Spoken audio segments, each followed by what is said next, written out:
오늘은 먼저 오늘 특강을 해주실 황광호 선생님을 소개해야겠습니다. 황 선생님은 흔치 않은 이력을 가지고 계신 분입니다.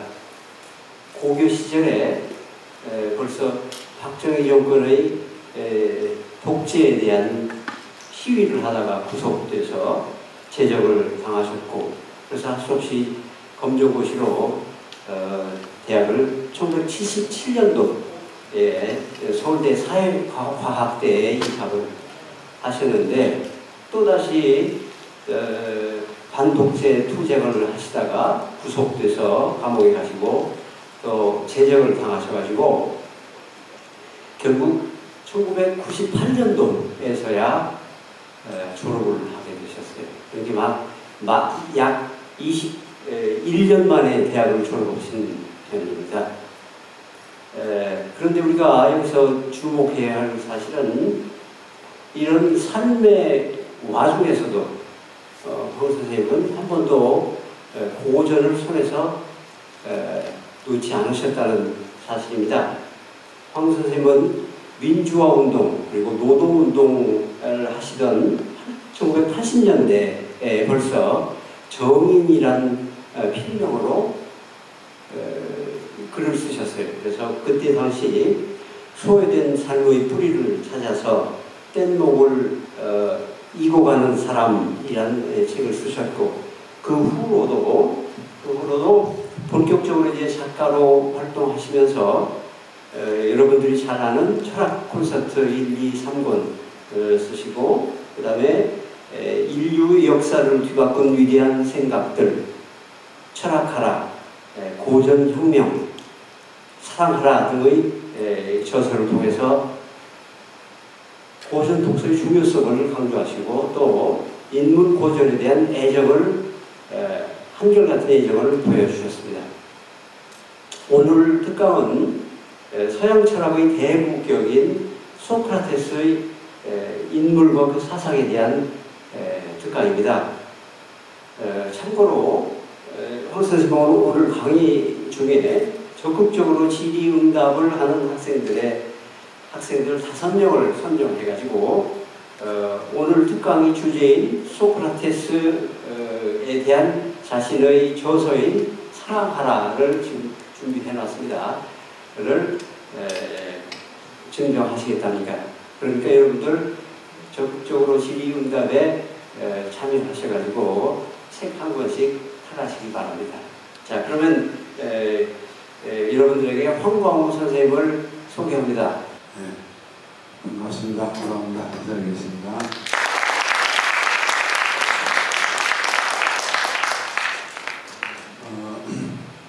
전북대학교가 글로벌 명문대학으로 제가 어떤 소식을 광주에서 많이 들었습니다. 그래서 전북대학 들어가기 힘들죠. 전화한테 와서 들어가기 힘들다니 그 최근에 듣고서 벌써 세상이 바뀌었구나. 오늘 또 와서 보니까 명불허전이라고 그 이름에 실망치 않도록 대학이 굉장히 멋지게 발전하고 있습니다. 저는 전주하고는 아주 인연이 깊습니다.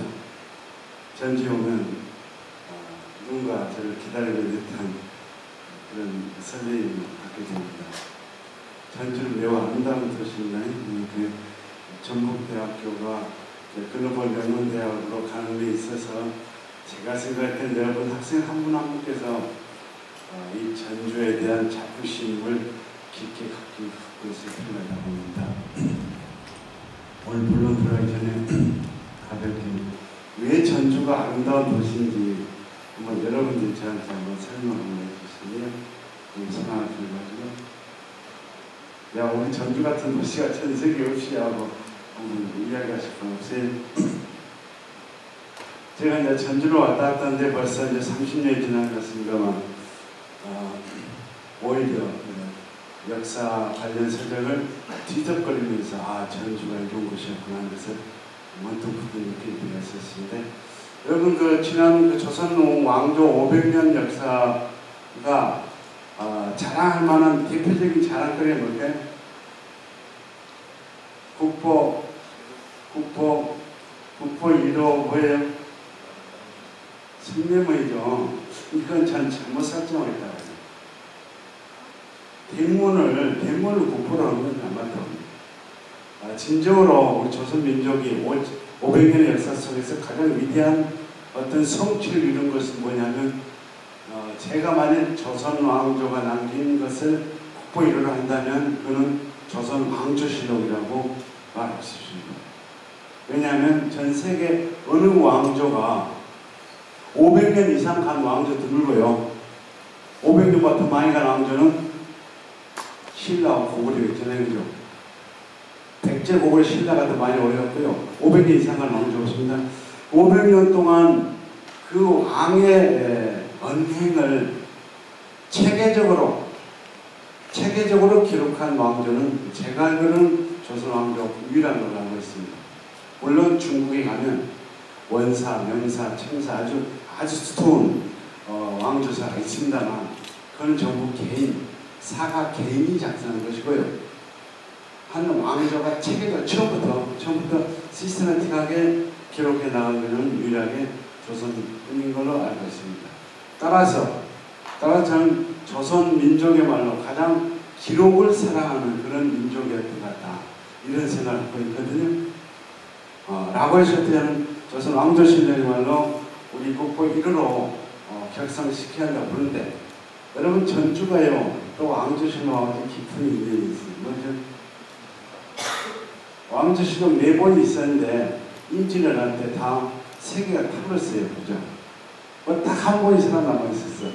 그 한 번 때문에 지금 우리가 네이버에 들어가면 조선 왕조실록을 지금 인터넷에 볼 수 있는 것입니다. 어디서 보니? 전주께서 말씀드리는데 이렇게 해서 우리가 역사를 뒤져보면 우리 고장에 대한 자부심을 조금씩 새록새록 가질 수 있는 게 늘어날 수가 있습니다. 그러니까 지금 여기 북도에 가니까 내년 2014년 지방자치제 100대 정책 공모 해갖고 뭐 행정, 생태, 교육, 뭐 인주 행정이 들었잖아요. 그죠? 제가 빠져있는 게 역사가 빠져있습니다. 전주야말로 굉장히 역사적인 곳이거든요. 그래서 외지인이 오든 자라는 아이들이 보든 우리 전주에 갖고 있는 이 유서 깊은 역사성을 우리 전주 시민들에게 깊이 각인하고 그 자부심 위에서 우리 자랑스러운 전주 시민으로 살아갈 수 있도록 그렇게 전주시가 배려하지 않습니다. 경기지에 뭐 하는 것입니까? 저는 거기서 연예에서 연예. 그럼 경기지에 바로 조선왕조자의 창시자의 어진을 모신 것 아닙니까? 그죠? 그러므로 일본 사람 같으면 그거를 뭐라 했으면 그거는 사당을 모실 정도로 천황의 묘를 사당을 일본 사람은 지금도 다 잘하잖아요. 그죠? 이게 경기지라는 자리는 가서 제가 철없이 연애하는 그런 자리가 아니다. 조선 500년의 역사성이 깃든 그런 것이란 말이에요. 그런 것이 바로 전주가 있다는 것을 여러분들이 다시 한번 새롭게 그 의미를 각성할 수 있도록 좀 그렇게 할 필요가 있지 않겠나 생각합니다. 또 이제 우리 조선하면 또 이제 성웅 이순신을 빠뜨릴 수 없는데 또 이순신과 전주는 어떤 관계이죠? 라고 물어보면 다들 멍멍할 겁니다. 그죠?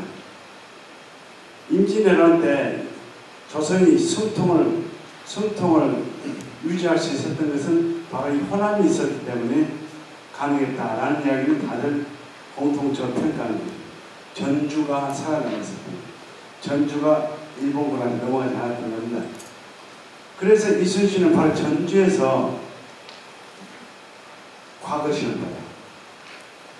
그러니까 문관의 과거시험은 서울에서 볼지라도 무관을 뽑는 과거시험을 전주에서 실시했던 걸 알고 있고요. 거기에서 아주 쇼킹하게 종들의 자식도 무관으로 뽑아줍니다. 이래가지고 선조하고 이순신하고 사이가 안 좋아져요. 종들도 장군이 될 수 있다라고 하는 아주 획기적인 제도를 이순신이 도입하면서 종들의 사기가 한껏 올라가는 표적이죠. 그런 것이 또 전주하고 있고요. 또 저는 이제 개인적으로 최근에 매창 평전을 보고 있는데 매창 들어보셨어요? 조선 여류시 황진인과 황진여 맞먹는 위대한 여류시 매창시인이 부안에서 활동을 했었는데 그 매창시인을 만나러 허균이 내려옵니다. 그리고 허균이 누군지 아시죠? 홍길동전의 저자하고 조선이 낳은 위대한 천재입니다. 이 허균 선생이 서울에서 매창을 보러 부안을 갈 때 어디를 들렸겠어요? 당연히 전주를 들렸겠죠. 그러니까 여러분들이 그런 것들을 그 흔적을 찾아가지고 바로 여기에서 이순신 장군이 무관들의 과거시험 본자리다. 팻말을 박아놓고 설명서 보는 거예요. 여기서 바로 허균이 하룻밤 잤던 데다 아무 흐름만 잡아놓고 대충 잡아놓은 다음에 거기다가 허균에다 박아놓는 거죠.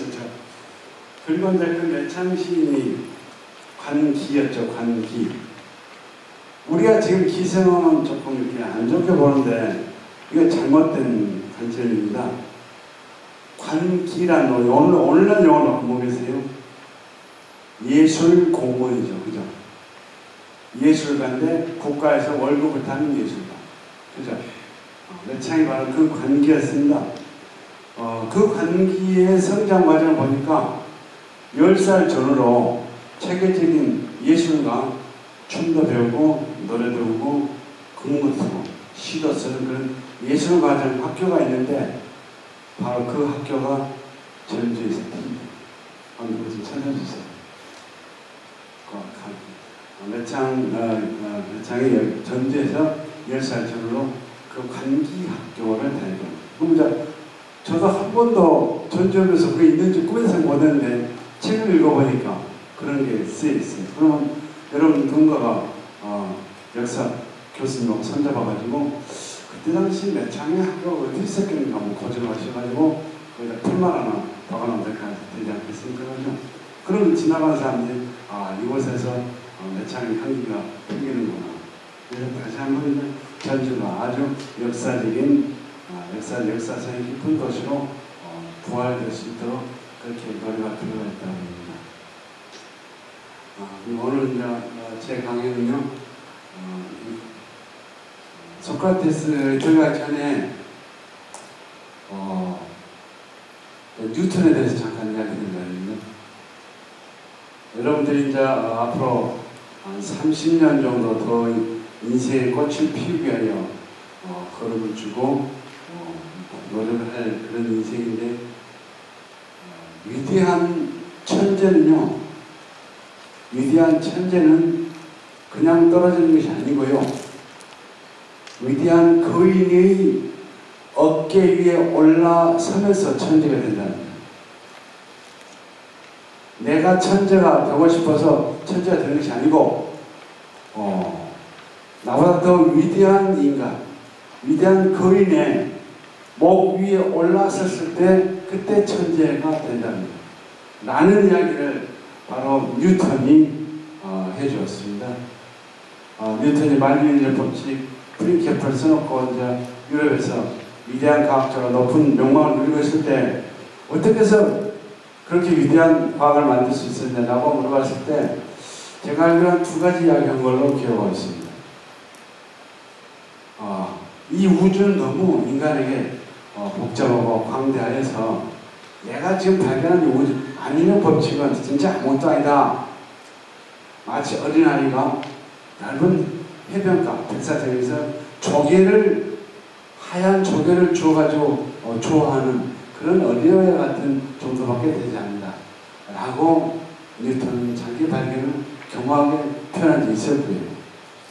그 다음에 또 하나는 뭐냐면 내가 발견한 이 만유인법칙이 혹시 위대하다고 평가했었다면 내가 다른 사람보다 더 멀리 볼 수 있었던 것은 내가 우주 법칙을 다른 사람보다 먼저 깨달을 수 있었던 것은 위대한 거인의 등 위에 올라섰기 때문에 가능합니다 라고 이야기합니다. 그래서 오늘 제가 뉴턴 이야기, 소크라테스에게 많은 훌륭하신 분들의 이야기를 여러분들한테 해드리겠습니다만 마지막 결론은 여러분들 역시 내 인생 한평생 30년 정도면 30년 노력할 텐데 어느 한 거인을 설정하세요.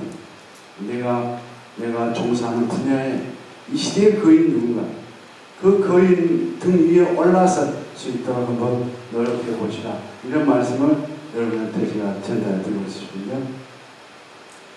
뉴턴의 만일로 법칙은 조금 들여다보면 뉴턴 개인의 작품이 아니고 그 앞에 세 사람의 위대한 발견자들이 있었기 때문에 가능한 것입니다. 이른바 그때라고 하는 새로운 세계를 열어 제꼈을 때 우리가 빠뜨릴 수 없는 첫 번째 인물, 천문학 위대한 발견, 누구죠? 갈릴레이 그 앞에 코페르니쿠스라는 사람이 있었단 말이에요. 우리가 코페르니쿠스가 뭘 발견했다고 그러죠? 지동설 말고 뭐라고 말할까? 지동설은요, 일본 사람들이 유럽 용어를 잘못 번역한 거거든요. 오늘 제 강의 듣고 난 다음에는 지동설을 태양 중심설로 바꿔주세요. 헬리오센트릭 티어리가 원인 용어입니다. 헬리오가 바로 헬리에. 주몽 아버지가 누구죠? 주몽 아버지. 고구려만 주몽. 해모스가 해를 모은 사람이에요. 한국말 해나 유럽말 해나 다 똑같아요. 헬리오가 태양을 말합니다. 우리 옛날에 해라고 했거든요. 헬리오센트릭 티어리가 태양 중심 이론, 여기 맞습니다. 지동설은 틀립니다. 뭐를 태양 중심 이론으로 바꿨을까요? 그럼 또 지동설에 답하신 분은 뭐라 해요? 천동설을 지동설로 바꿨다라고 이야기했는데 그건 안 맞고요. 지구 중심 이론을 태양 중심 이론으로 바꾼 사람이 바로 코페르니쿠스입니다. 지구 중심 이론은 저거 보세요. Geocentric Theory. GEO. Centric. 쓸 수 있겠죠? Central. 생용사용은 Centric. CENTR. Geocentric Theory. 지구 중심 이론을 Heliocentric Theory로 바꾼 사람이 코페르니쿠스입니다. 코페르니쿠스 그 저작이 한 1000페이지 되는데 현재 우리나라로 번역이 안 되어 있습니다. 이 자연과 가신 분 누가 있으면 한번 도전해 보세요. 지금 우리나라가 경제는 선진국인데요. 코페르니쿠스 전체 회전에 관하여 그 책이 한국말로 좀 번역이 안 되어 있습니다. 굉장히 부끄러운 일입니다. 우리 전북대학교 훌륭한 자연과학 교수분들 많은데 빨리 좀 번역을 해주세요. 창피해서 못 삽니다. 근대를 만든 사람의 책이 아직도 번역이 안 되어 있어요. 이게 우리 시스템이 잘못되어 있는 겁니다. 코페르니쿠스에 한 1000페이지가 됩니다.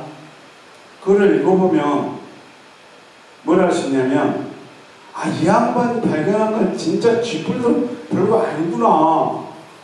태양하고 지구의 자리만 뒤바꾼 겁니다. 그 이전에는 지구가 우주 한가운데 있고 지구 다음에 수성, 금성, 그리고 태양이 있고 그 다음에 화성이 이렇게 비춰놨어요. 다시 한번 지구 한가운데 있고 그 다음 수성, 금성, 그 다음 태양, 그 다음에 화성, 목성, 토성 이렇게 비춰놨어요. 이렇게 해서 돌무로 돼 있어요. 요거를 그 태양 자리에다가 지구 자리에다 태양을 옮기고 지구를 태양 쪽에 옮긴 겁니다. 요 표현만 하는 거예요. 나머지는 그 앞에 프톨레마이우스라고 하는 위대한 천문학자가 AD 150년 전에 모든 천체의 현상을 다 또 1000페이지로 적었어요. 이 기록의 방식은 수학입니다. 수학에서 아주 쉬운 중학교 2학기 배우는 평선, 점선, 평선, 면, 사각형, 삼각형, 그 다음에 중학교 3학기 때 배우는 뼈다구로 시작 있잖아요. 그죠? 피타고라스 정리. A제곱 플러스 B제곱은 C제곱이다. 이거 모르면 뼈다구 못 채우죠. 그죠? 이 피타고라스 정리. 이렇게 하고 이 수학적 도구를 가지고 태양과 달과 목성과 화성의 모든 천체 운동을 적어놨는데 그 적은 사람이 프톨레마이오스고요. 그 시점이 AD 150년이고요. 이 위대한 천문학적이 있었던 거예요. 이 1000페이지 중에서 딱 한 꼭지만 바꿔봅니다. 다시 말해서 코페르니쿠스가 위대한 발견을 할 수 있었던 것은 누구의 등 위에 올라섰다? 프톨레마이오스의 등 위에 올라섰을 때는 아닙니다. 거기서 딱 한 꼭지 하나만. 자, 프톨레마이오스의 이 지구중심 이론이 있는데요. 이 프톨레마이오스의 지구중심 이론을 격파하기가 쉽지 않았습니다. 코페르니쿠스가 이 이론을 내놓고 죽었는데요. 그 죽은 해가 1543년입니다. 코페르니쿠스가 전체 회전에 관하여 쓰고 죽은 해가 언제라고요? 1543년.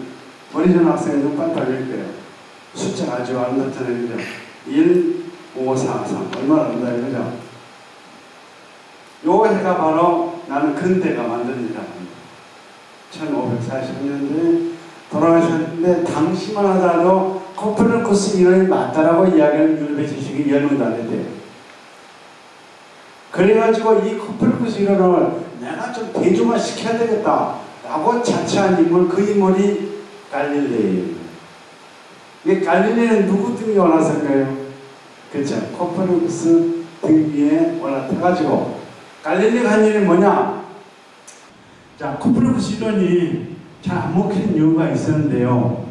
그게 프톨레마이오스의 이론이 워낙 짱짱하고 영향이 세기도 하지만 그 프톨레마이오스 이론을 지원사격해주는 두 가지 사상적 시스템이 있었어요. 하나는 바이블이고 구약 성경에 하나님이 우주를 만들고서 가장 자기가 사랑하는 새끼를 어디다 살도록 했어요? 요 지구에다 살도록 했잖아요. 그죠? 그렇게 그 구약 성경을 공부하신 분들은 우주의 중심은 당연히 중요하죠. 요게 구약적 세계관이에요. 요 구약적 세계관하고 그 다음 그리스 고전시대에 이 우주의 모든 운동이 지구를 중심으로 해서 움직이고 있다라고 하는 자연과학 이론을 집대성한 분이 있습니다. 누굴까요? 이거 알아맞히면 책 쓴. 예. 오케이, 하겠죠. 책 좀. 아리스토텔레스. 맞습니다. 책 주십시오. 이 아리스토텔레스라는 사람이 우리한테는 빌볼이 없는 인물인데 유럽의 경우는 약 2000년 동안 아리스토텔레스의 말은 진리고 진리는 아리스토텔레스다 이렇게 통합니다. 우리 조선시대 때 공자, 맹자 말은 진리고 진리는 공자, 맹자 말이다라고 해서 공자, 맹자를 했잖아요. 그죠? 그래서 공자, 맹자 골토로 했잖아요. 그것보다 더 완고하고 강력하게 유럽의 지성인들의 이 대국박을 지배하고 있던 사람이 바로 아리스토텔레스입니다. 이 아리스토텔레스가 형이상학만 연구한 게 아니고 논리학 체계를 만들었고요. 생물학을 시작시켰고요. 하면서 자연과학 이론도 이 양반이 시작합니다. 근데 내가 결과적으로 보니까 이 양반이 자연과학만 안 건드렸으면 지금도 아리스토텔레스는 전문가일 거예요. 나머지는 증명하기 힘드니까. 형이상학이 뭐가 진리 아니야. 증명하기 힘들어요. 이 자연과학과 이 양반이 손댔는데 이 자연과학이 갈릴리에서 격파됩니다.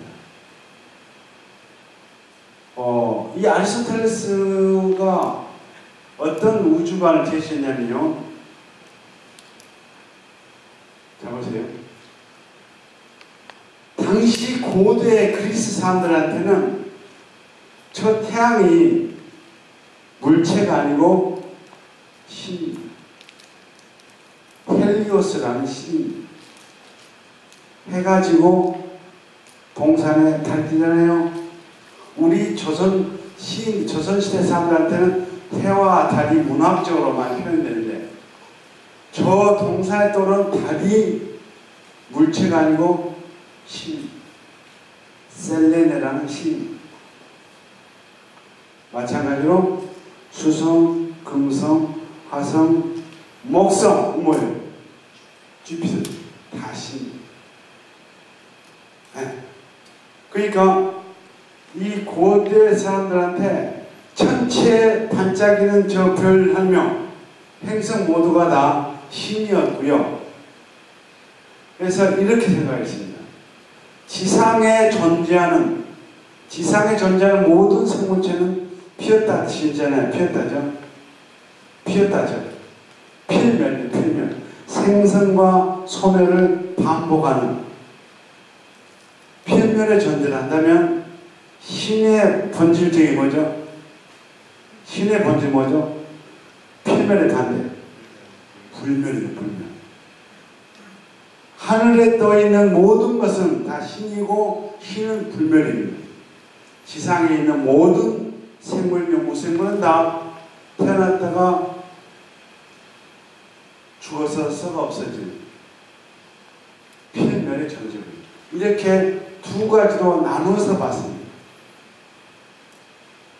그래가지고 하늘에 떠있는 저 신적 존재의 운동 양식이 뭐냐? 원운동입니다. 원운동은 뭐가 없죠? 시작과 끝이 없습니다. 시작과 끝이 없기 때문에 이게 불멸이죠. 그죠? 그래서 신은 원운동한 걸로 봤습니다. 지상에 있는 거 어때요? 지상에 있는 거 떨어지죠. 그죠? 수직원동. 자, 그러면 왜 우주의 중심이 지구냐? 모든 것 아트발 떨어지고 지구 밑으로 떨어지나요? 그죠? 그쪽 밑에 어디인가? 우주의 중심이 있단 말이에요. 그래서 가벼운 것, 공기하고 불은 하늘로 올라가고 물과 흙은 아래로 내려가는데 어디 내려가?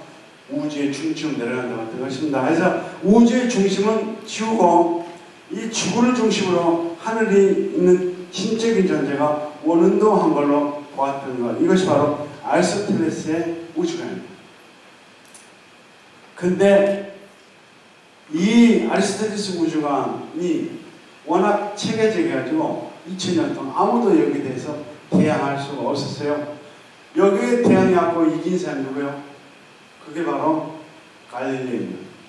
더 이상 아리스토텔레스 말을 듣지 말고 한번 실험해보자 이거예요. 왜 낙하 속도가 무게에 비교하는 얘기예요. 아리스토텔레스 이론에 하면 낙하 속도는 무게에 비례한다고 했어요. 100km짜리하고 50km짜리하고 어느 게 먼저 떨어져요? 똑같이 떨어지거든요. 근데 아리스토텔레스 입장에서는 100km가 50km 두 배 빨리 떨어진다고 하는 거예요. 그 사람들이 다들 아리스토텔레스가 이야기했기 때문에 진리고 아리스토텔레스 인공시 때문에 이 낙하 속도도 당연히 그럴 줄 알았다고 합니다. 근데 갈릴레오가 이걸 거부한 겁니다. 그래가지고 실험하기 위해서 어디로 올라가요? 실험하기 어디로 올라가? 피사산에 올라가서 100km짜리 50km짜리 떨어본 거예요. 봤더니 뭐야? 똑같이 떨어져요. 아리스토텔레스 아니래. 아리스토텔레스가 무너지는 순간. 자, 갈릴리가 또 망원경을 제작해갖고 달을 봐봅니다. 달을 봐봐. 당시 사람들 달은 뭐요? 아주 미끈한 여신이에요. 여신. 아주 이쁘세요. 진짜 화장발 잘 봐요. 요새 김태희 빵치는 그런 아름다운 미녀인데 가서 봐봤더니 여드름 투성이 여친 칼자국 이렇게 다있고 여드름 북직북직 나있는 못생긴 충녀들에게 뭔 놈 하늘에 있는 신이 저렇게 못생기냐 이거죠. 달의 표면을 봐보죠. 태양을 또 마음을 보고 태양도 뭐예요? 신이잖아요. 그 붉은 얼굴 돼 있을 텐데 그 가운데 흑점이 돼. 흑점. 검은 티가 있더라 이거요. 뭔 완벽한 존재가 얼굴에 티가 있냐 이거죠. 그랬더니 아주 믿음이 강한 교부 신부님께서 갈릴레이 눈가 속에 티가 있는 것 같다라고 반박했다. 바로 이게 주관주의 전형입니다. 이렇게 해서 갈릴레이의 과학활동은 무엇에 대한 엔티냐 바로 아리스토텔레스에 대한 엔티냐. 다시 갈릴레이가 오늘날까지 현대인의 추앙을 받을 수 있었던 것은 누구의 등 위로 올라선가요? 아리스토텔레스를 뛰어넘은. 그런데 이 아리스토텔레스 성이 너무 견고해서 이 누가 봐도 부인할 수 없는 관찰과 실험에 의해서 덤벼드는, 관찰과 실험의 대포를 두고 쏴들어가는 이 갈릴레이의 강력한 포격에도 무너지지 않았습니다. 일부 무너졌지만 아직도 뼈대는 완고하게 있습니다. 바로 여기에서 등장하는 게 바로 뉴턴입니다. 뉴턴의 만인력이 뭐냐면요, 우리 흔히 그 사과 이야기하는 사과, 그거 잘못된 거예요. 뭐 사과 떨어지고 뭐 보였다고요? 사과 떨어지고 보고 뭐 어쩌다 보죠, 그죠? 그거 잘못된 거 아주 어디서 그런 게 들어왔는지 보겠어요. 제가 우리 저 촌스님 몇 번 말해봐요. 만인력 법칙이 뭐냐면요, 저 달에 작용하고 있는 힘이나 지상에 사과에 작용하는 힘이나 동일한 인력의 작용이라 받습니다. 이 이야기는 뭐냐면 아리스토텔레스 세계관이 뭐예요? 달에 있는 것은 신적인 원리로 운동해야 되고, 지상에 있는 것은 필면의 존재에 맞는 운동을 해야 됩니다. 두 세계가 틀려요. 신의 세계와 인간의 세계가 틀려요. 요 이분법적 세계관 속에서 우주를 바라보던 것이요, 마침내 뉴턴에 의해서 더 이상 어떻게 해볼 수 없을 만큼 달에 작용하는 힘이나 지구의 바다에 작용하는 힘이나 다 뭐다? 인력의 동일한 결과래요. 유니포미티라 해요. 법칙의 동일성.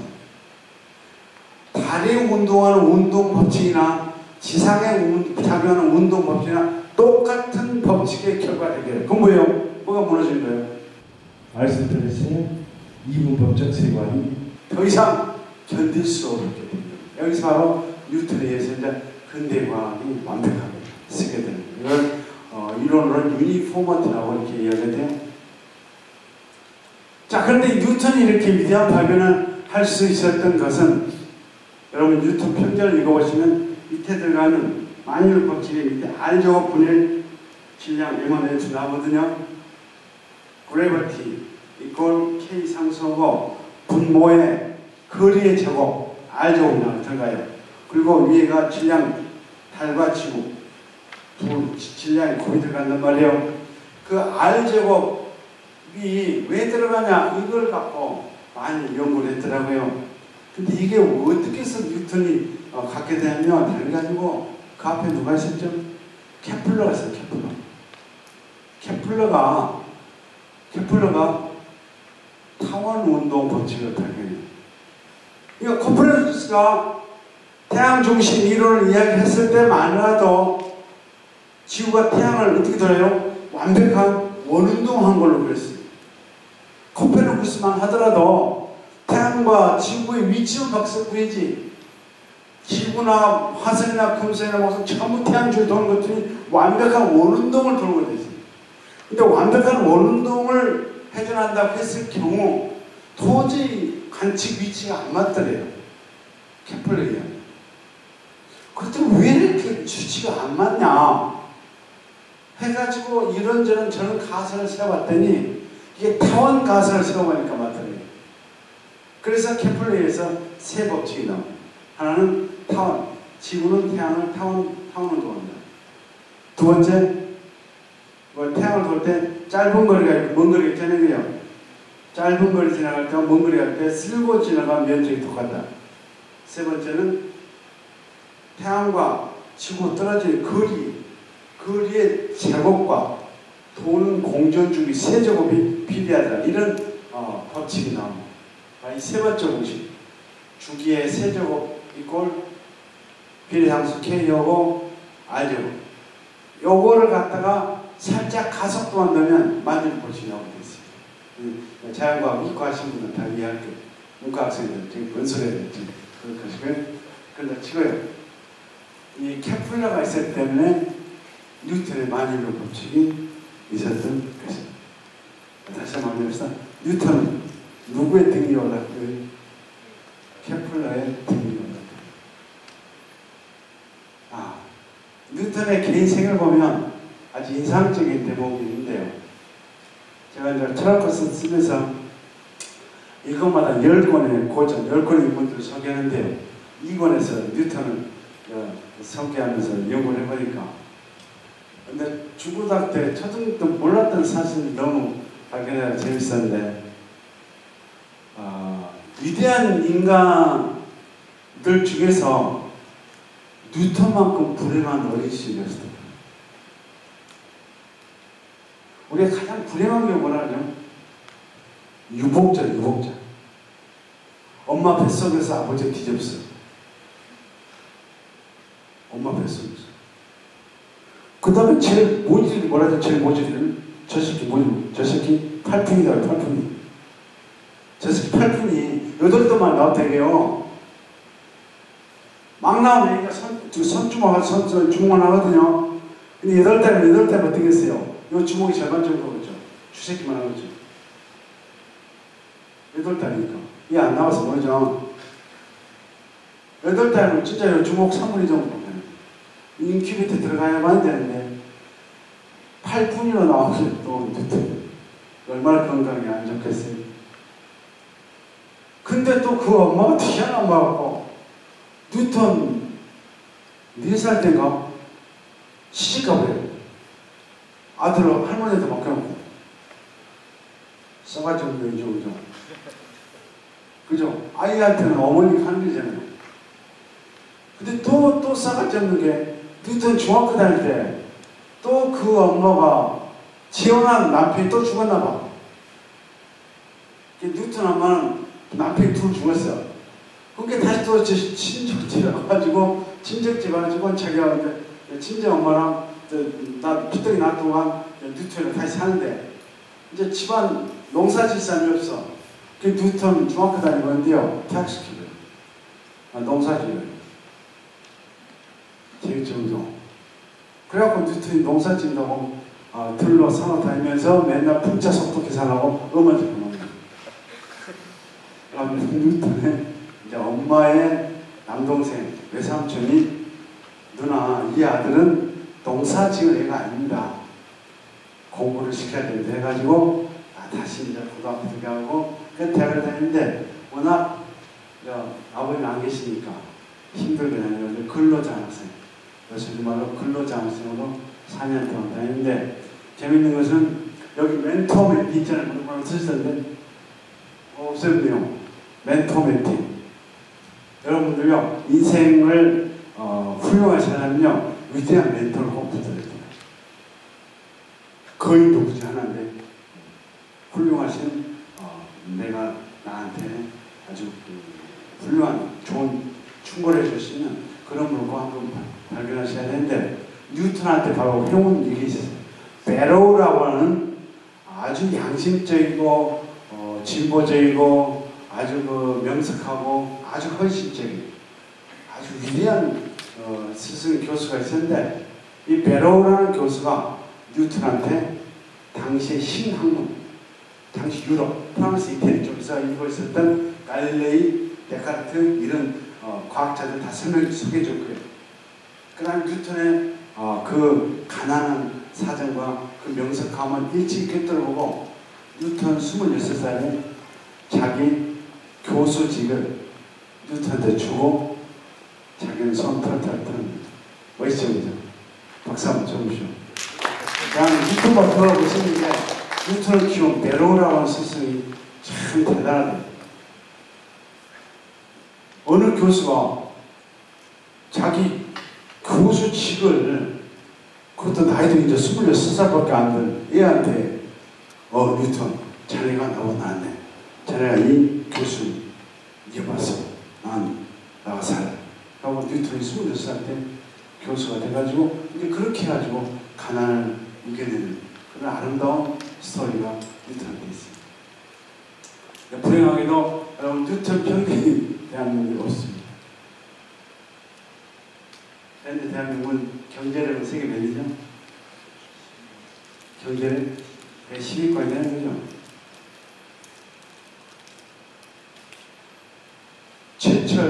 철 만드는 생산기술 세계 몇위입니다. 그것도 세계 4위잖아요. 철강 만드는 생산 능력이 세계 4위고, 독일 앞서갔거든요. 근데 이런 이야기를 하면 우리 학생들이 껌뻑 보세요. 이 철강을 독일 앞서갔다는 이야기는 독일이 어떤 나라입니까? 제1차, 2차 세계대전을, 세계 전적을 두 번씩 일으킨 무서운 새끼들이에요. 그 새끼들이 전적을 일으킨 이유가 바로 철강 생산 영역이 영국을 앞서기 때문에 자신이 쌓고 이 철강을 뭘 만들어요? 군함을 만들어요, 군함. 그죠? 현재 조선 생산 능력 세계 1위가 어디예요? 코리아잖아요. 왜 그래요? 조선은 조선의 나라예요. 원래 우리 민족이 배 만드는 능력이 좋았나? 이순신 임진왜란도 없고 배 기술이 있을 그게 있을 거예요. 자동차 생산 능력이 세계 5위라고 알고 있고요. 뭐 인터넷, 뭐 이런 핸드폰 이것은 뭐 단연 왜 그래요? 한국 사람들이요 집단주의자 광기가 있어요. 광기. 한번 고스톱 치면 1,400만 점 가서 고스톱 칩니다. 요새 이제 고스톱 치면 잘 치더라고요. 누가 한번 핸드폰 샀다 하면 초등학교 4학년까지 뺏어버려요. 엄마 아빠한테. 나 저거 안 사주면 공부 안 해준다고. 공부 안 해준다는데 부모님 할 수 없이 할 수밖에 없죠.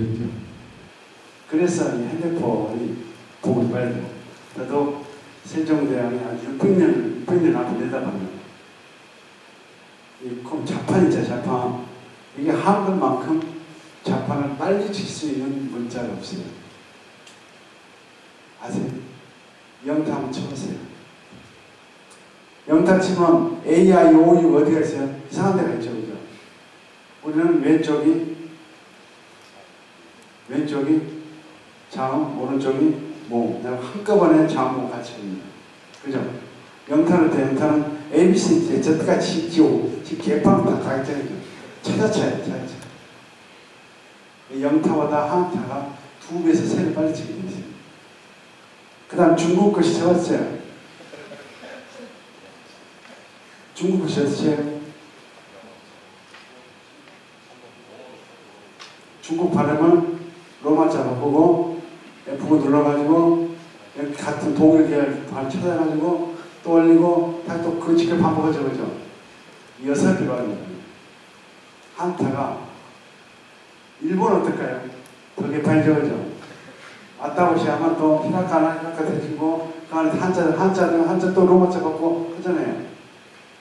그래서 전 솔직하게 일본 사람하고 중국 사람들이요 인터넷 시대를 빨리빨리 적응하려면 한글로 치는 것이 효율적이라고 말해주고 싶어요.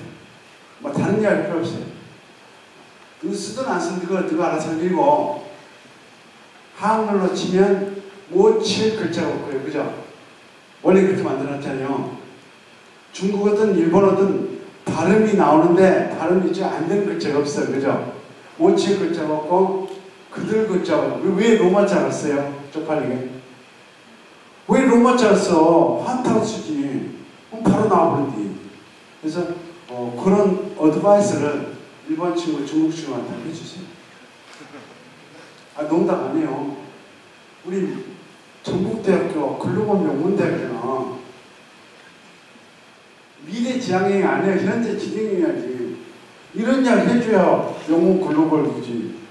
안 그래요? 그죠? 다시 이제 위대한 천재는 어떤 사람이다? 그 분야의 거인의 분목 위에 올라가지고 세상을 멀리 본 사람입니다. 절대 개인의 자기 능력만은 되지 않습니다. 모든 위대한 발견은 그 앞에 역사적 전제가 있습니다. 저는 부르는 거였습니다. 소크라테스도 제가 이번에 2년간 연구를 해봤더니 소크라테스를 만든 소크라테스가 그분의 등에 올라선 사람이 3사람이더라고요. 물론 여러 사람들이 이제 소크라테스 나도 소크라테스 저런 기억에 묻혔어 라고 이야기하시는 사람이 수십 명이에요. 근데 제가 딱 보니까 과학 분야의 한 사람하고 철학 분야 한 사람하고 정치 분야 한 사람 요 3사람이 소크라테스보다 나이가 약 30살 많은데 한 세대 앞에 위대한 인간들이 있었답니다. 이 인간들이 엄청난 일을 해놓고 작업을 완수하지 못하고 좀 빈 구석도 있었어요. 이 빈 점들을 소크라테스가 채워냅니다. 그래가지고 오늘날의 서양 문명의 비조로 이렇게 평가하고 있어요. 물론 이제 소크라테스 옆에는 반드시 플라톤이 따라다닙니다. 플라톤이 없는 소크라테스 우리가 들을 수가 없어요. 그죠? 그죠?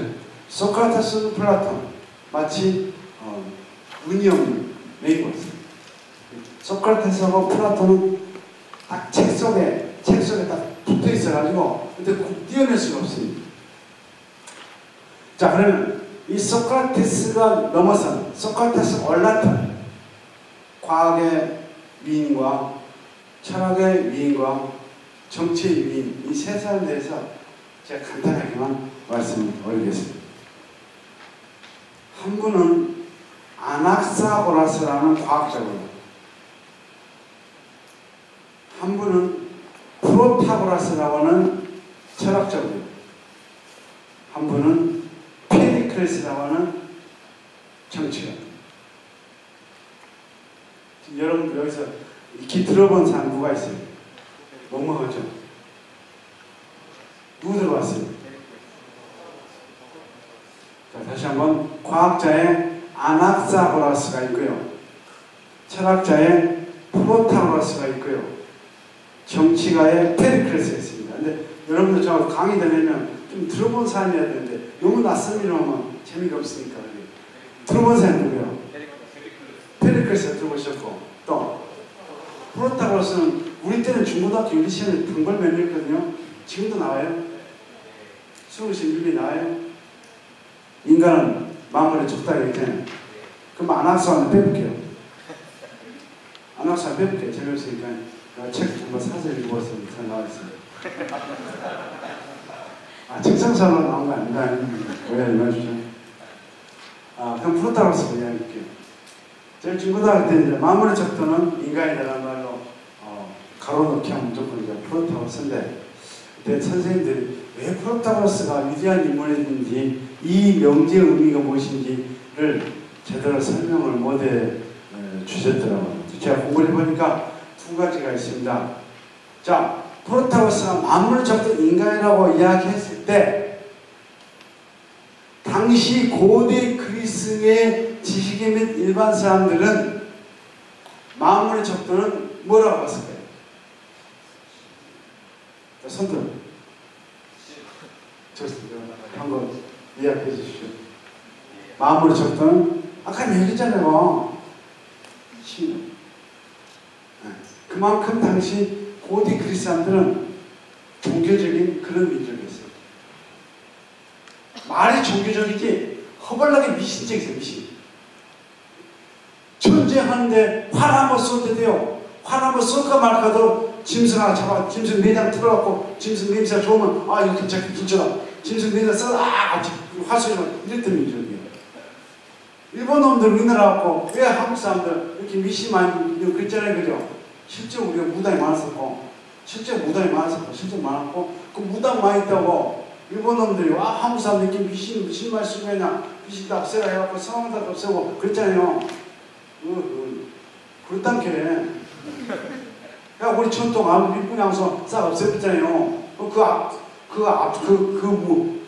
반민족적인 그 반역사적 행위에 가장 앞서 보신 분이 지금 대통령이 아버지잖아요. 아세요? 알아야지. 아니 서울 사대문이 얼마나 아름다웠어요. 그걸 싹 쳐다봤잖아요.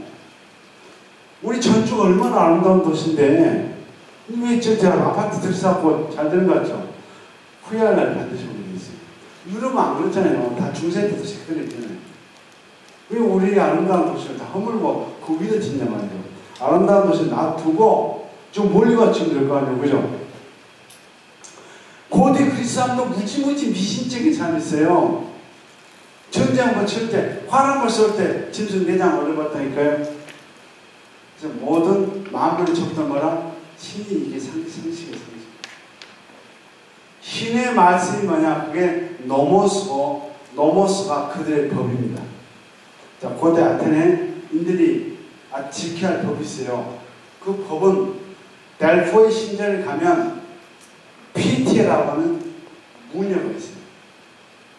그 무녀가 우리 아테네에 이런 일이 있었는데 어떻게 하면 좋겠습니까? 하면 유황불 펴놓고 이상한 몽환 상태 빠져 하고 그걸 해석한 사람이 이게 아폴론 신의 뜻이랍니다. 라고 해갖고 하나의 노모스가 정해집니다. 노모스가 우리말로 법률이라고 하는데 법률보다 좀 포괄범위 넓은 관습 매입이가 있습니다. 아테네인들이 따랐던 그 노모스의 이 비법자가 누구라고 해요? 인간이 아니고 신이란 게 이러한 분위기에서 만물에 접던 인간이라고 이야기하는 프로타고스 이야기는 매우 반체제적인 위험한 부수분자입니다. 아테네의 원리 자체를 거부한, 아테네의 원리, 아테네를 이끌어가는 신을 거부한 매우 무신론적인 그런 인물입니다. 만물에 접도는 인간이다. 이 속에는 그 당시 아테네인들의 신본주의를 거부하고 인본주의를 주장하는 이런 사상적 격렬한 대결 구도가 들어가 있습니다. 이 프로타고스가 아테네에 와가지고 한 비극 작가 에우리피데스 집에서 강연을, 오늘 제가 이런 것도 강연을 했죠. 연료 우리 전북대학교 학교에서 저를 초대했지만 당시는 이제 물좀 돈 많은 부유한 아테네인이 프로타고스를 모셔가지고 아테네의 유수한 젊은이들 모셔놓고 같이 논쟁을 했나 봐요. 그 자리에서 프로타고스가 뭐라 하냐 이렇게 신이 있는지 없는지 있다면 어떤 모습을 하고 있는지 이 문제는 너무 복잡한데 이 문제를 해결하기에 우리의 인생은 너무 적다 라고 얘기합니다. 결론은 버킹엄에 신은 없다는 얘기요. 이건 삼류무신론. 신은 없다라고 하면 삼류무신, 차이내 공무신입니다. 뭐 이런 삼류무신론. 근데 프로타고스 뭐라 그랬어요? 신이 있는지 없는지 있을 경우 어떤 모습으로 그리스나 보면 제우스가 뭐 이렇게 있고 퍼치는 어쩌고 있잖아요. 어떤 모습으로 아프리테 뭐 이쁜 일 있잖아요. 어떤 모습이 있는지 이걸 밝히는데 너무 이 문제가 복잡하단 말이에요. 근데 한 200년 살았으면 되겠어. 근데 200년 살았으면 나도 뭐라고 했었는데 몇 살 살다 죽어요? 100년 안에 죽더라. 신의 존재를 규명하는 이 문제 너무 복잡하고 어려워가지고 인생이 좀 길었으면 좋겠는데 이 문제를 규명하기에는 인생이 너무 짧다 라고 이야기해요. 아주 재밌는 이야기. 자, 이런 이야기가 에우리피데스의 친구가 소크라테스거든요. 그 소크라테스가 반드시 그 강연장에 있었던 거 아니면 그 옆에 있었을 거예요. 이 가운데 어느 친구가 아주 신춘문예 당선자 소설을 쓴 아주 젊은 친구가 있어요. 그 친구의 친구가 소크라테스예요. 근데 한가운데 지금 신이 있는지 없는지 그 새끼 어떤 모습을 보는지 내 인생 너무 짧아서 다 말할 수 없다 라고 한 이 말을 야 한가운데 전주하고 이런 거 어떻게 생각해? 라고 했을 거예요. 소크라테스는 이 질문에 대해서 뭐라고 답했을까요? 바로 이런 것이 소크라테스 30대의 고민이었던 거죠. 자, 아무리 적도는 인간이다라고 했을 때 또 이걸 또 우리는 어떻게 해석하냐면요. 신과 대비한 인간의 포인트도 방금 얘기되고요. 또 요 인간을 각 개별 인간, 개똥, 소똥, 말똥이라고 하게 되면 모든 마무리 적도는 개똥, 소똥, 말똥과 다 다르다는 것을 또 드러납니다. 우리 전주 모악산에 보이나요? 저 앞에서 무슨 산이죠?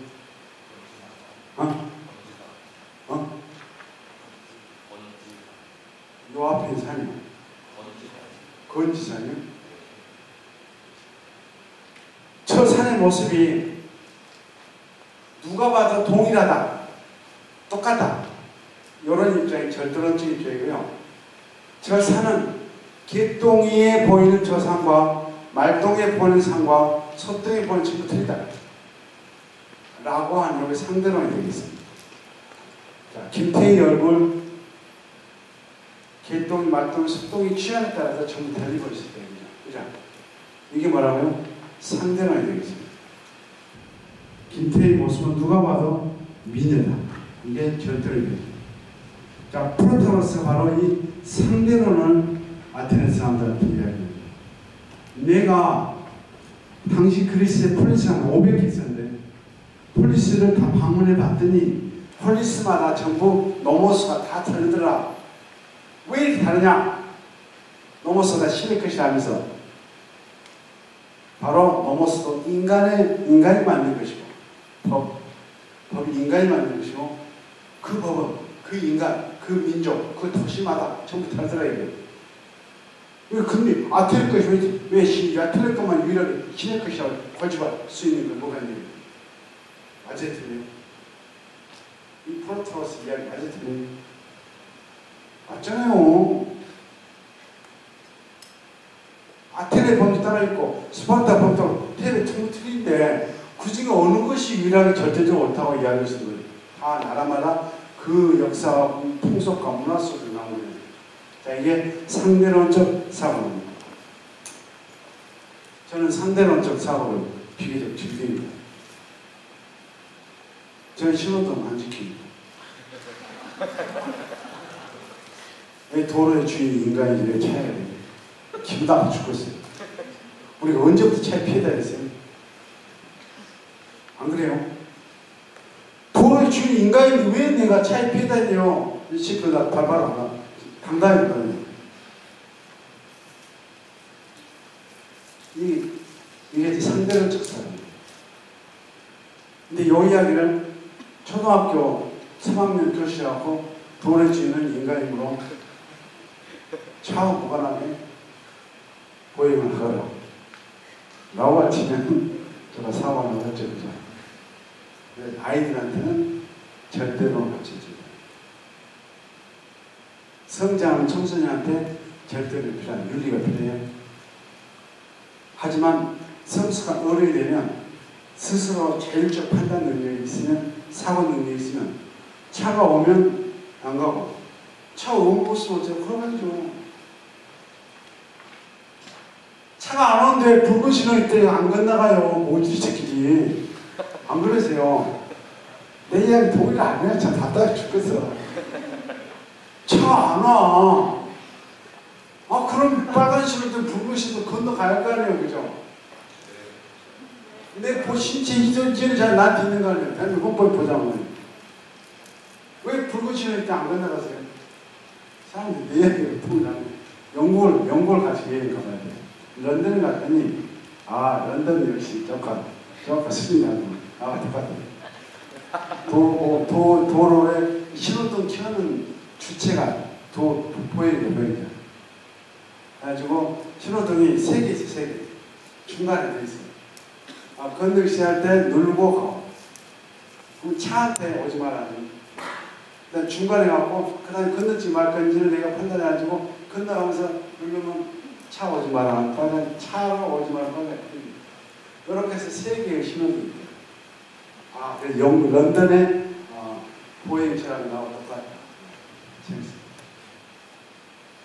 나라마다 풍속이 틀린 거 아니에요. 자, 문제는 이 상대론이요.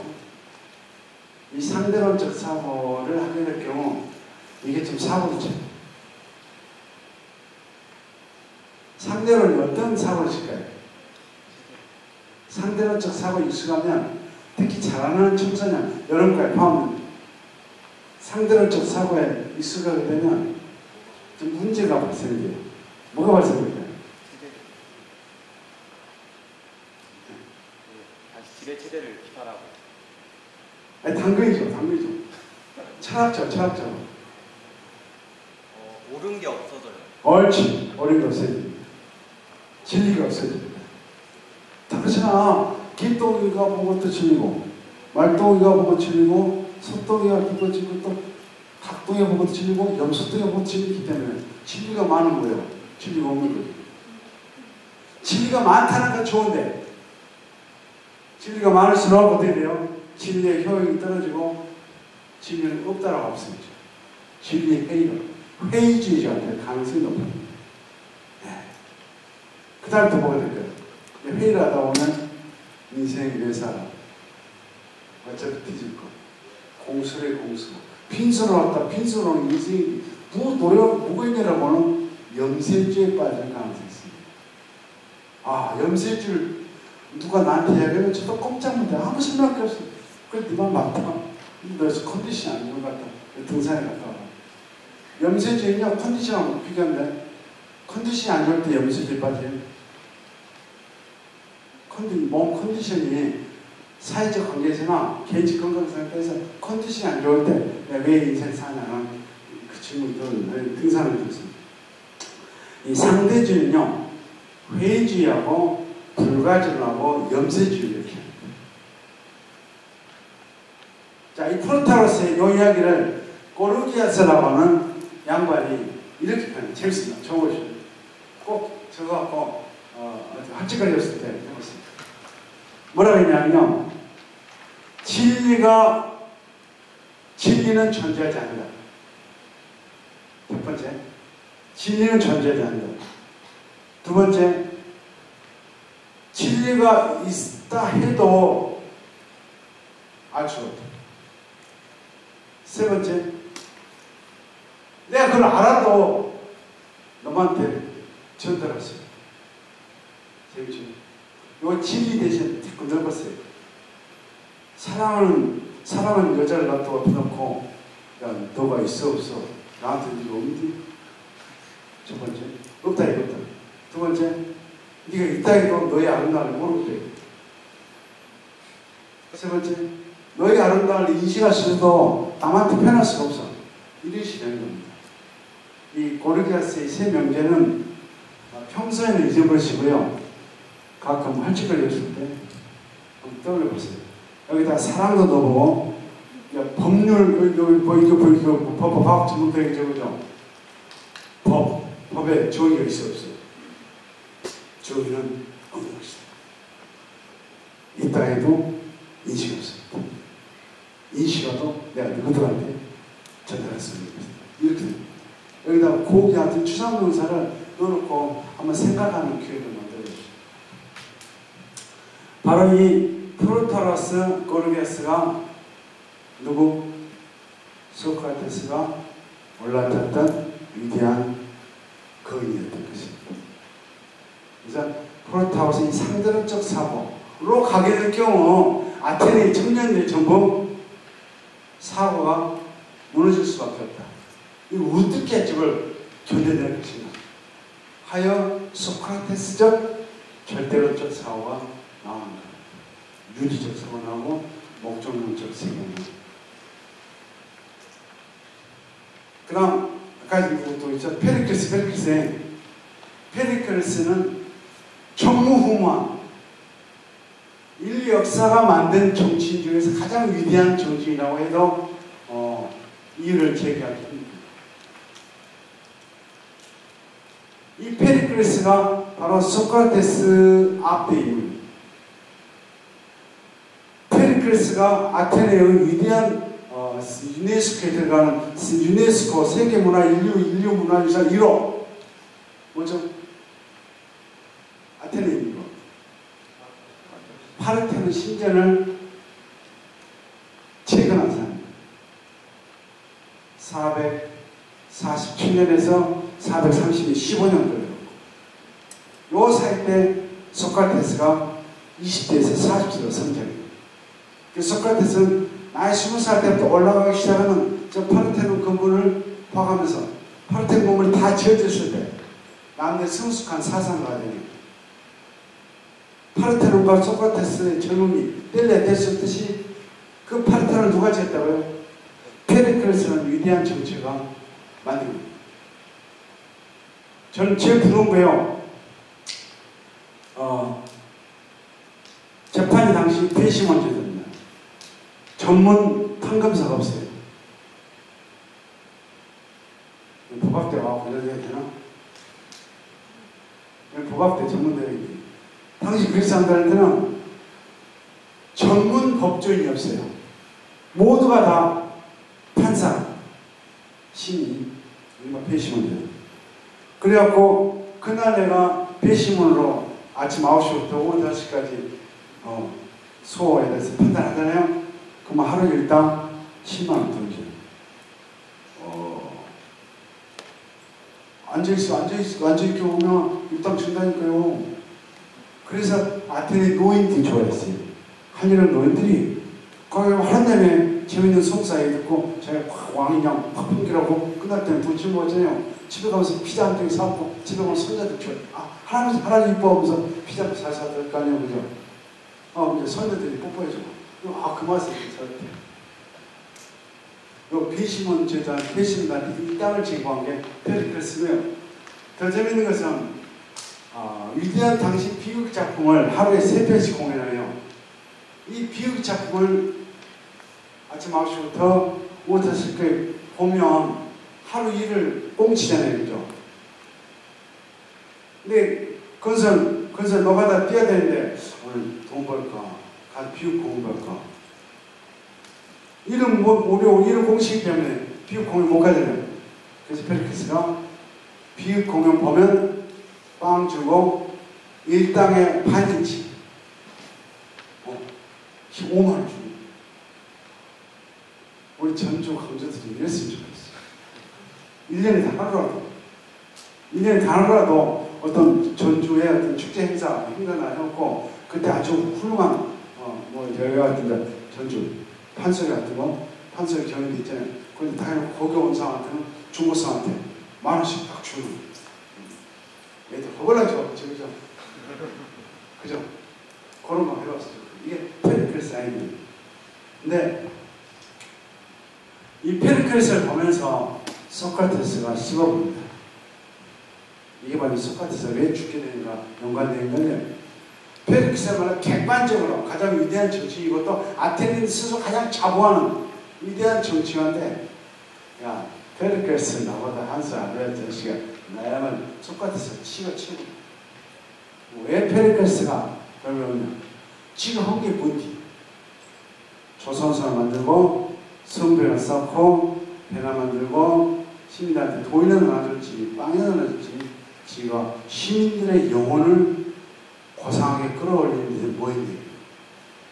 바로 이게 바로 소크라테스의 페르클레스의 비판이고 동시에 아테네 시스템에 대한 비판입니다. 지난 1970년, 80년, 90년 저는 우리 한국이 근대화라는 이름으로 혹은 공업화라는 이름으로 고도 성장한 것에 대해서 저는 이제 굶주림을 면하게 된 것은 자랑이라고 봅니다. 근데 성장은 그 무엇을 위한 수단이지 그 자체가 목적은 아니죠. 여러분 어떻게 생각하세요? 경제 성장은 그 무엇을 위한 수단이고 전제이지 그 자체가 목적이라 한다면 그건 좀 뭔가 사회가 잘못되지 않았을까요?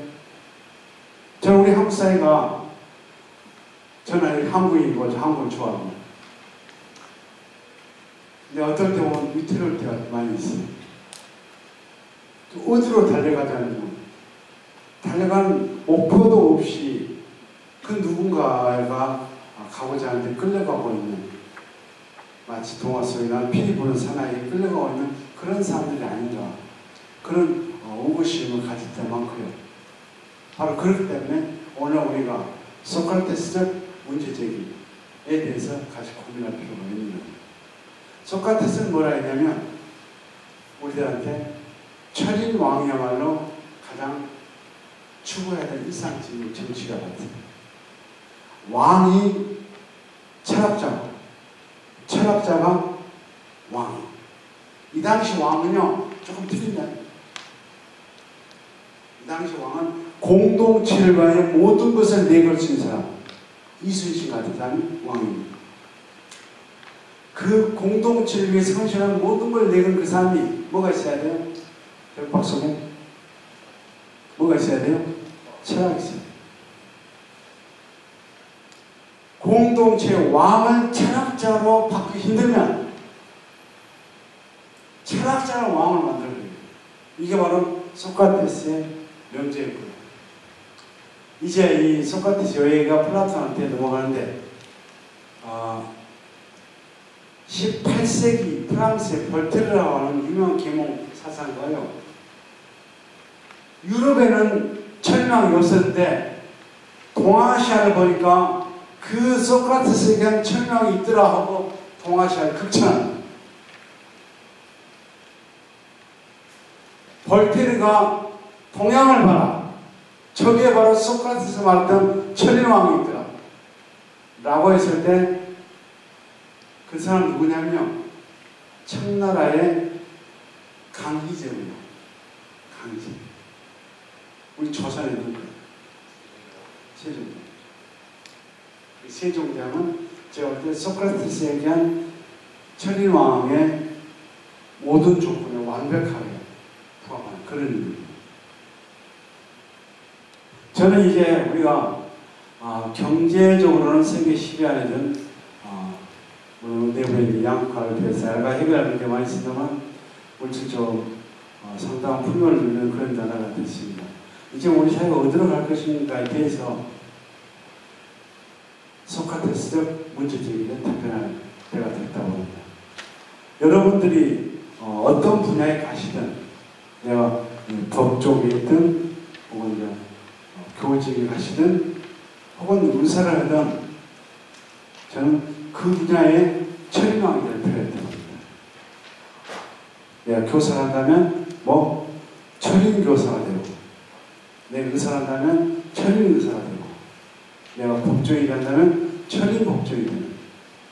그래서 내가 이 분야에 종사하는 이 분야에 어떻게 하는 것이 가장 아름답고 좋은 것이 소크라테스가 추구했던 그 문제의식을 오늘 21세기에 바로 글로벌 명문대학을 지향하는 우리 전북대 학생들께서 내가 종사하는 그 분야에서 세계 최고 보시라. 어떻게 하면 돼요? 위대한 거인의 등 위에 올라타면 되고, 그러고서는 어떻게 해요? 소크라테스 얘기했듯이 그 분야의 철인왕이 되보시라는 그런 주문 드리고 제가 말씀을 쓰겠습니다. 즐기기로 하시죠. 감사합니다.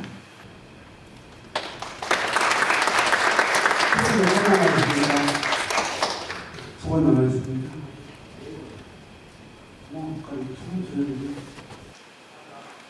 자, 좋은 질문 해주신 분한테 제가 드리겠습니다. 주디가 오른쪽 보이십니다. 네, 안녕하세요. 저는 전북대 행정학과 3학년 소속 임정은이라고 하는데요. 제가 평상시에 철학책을 읽고는 싶은데 이제 좀 분야도 다양하고 또 어렵다는 그런 막연한 생각이 있어가지고 쉽게 접근을 못하는 편인데요. 이제 작가님께서 혹시 초보자한테 추천해주시고 싶은 철학책이 있다면 몇 권만 소개해주시면 감사하겠습니다. 죄송합니다.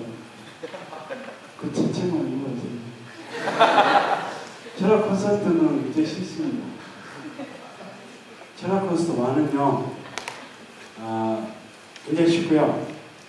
철학 콘서트는 조금 어렵습니다. 그러니까 철학을 많이 투석이 읽으시고요. 다음 소크라테스 방금 올해 11월 달이나 사랑하라는 제목으로 잡았는데 같이 한번 읽어보시기 바랍니다. 이제 조금 그 세 권 읽고 한번 읽으실 수 있어요. 그리고 다른 원래 철학책이 왜 어렵냐면요. 어렵다 그러잖아. 왜 어려울까요? 번역이 잘못됩니다.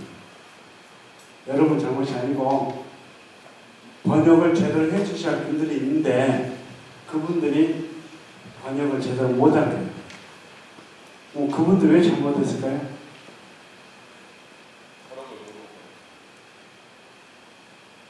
그게 우리의 지적 한계예요. 우리 한국의 지적 한계. 칸트 해결은 번역이 완전히 꽝입니다. 그쪽 한 것쯤 보지 마세요. 어차피 원어보다 더 어렵습니다. 이해할 수 없습니다. 저는 칸트 해결 정보는 철학과 교수들을 욕합니다. 개새끼들 뭐하거든요. 독일 가서 10년 동안 동호해와서 빨리 번역을 제대로 하는지 번역을 제대로 안 하고 지금 뭐하고 잡아있냐 개새끼들. 진짜요. 번역이 제대로 돼야 여러분들 공부할 거 아닙니까? 번역 안 해요. 왜? 그럼 그래서 권위가 있는 거죠. 자기 독일어니까. 나쁜 거 아니에요. 다행히 그런데 플라톤은 지금 천병희 선생이 아주 번역을 열심히 하셔가지고 천병희 선생이 번역하신 플라톤 책을 읽으면 그렇게 어렵지 않게 제대로 제가 확인한 바 영어보다 더 번역을 잘했습니다. 신화본을 영어로 옮긴 것보다도 신화본을 한글로 옮기는 게 더 정확하고 더 번역이 잘 되어 있습니다. 영어도 그냥 번역이 안 좋아요.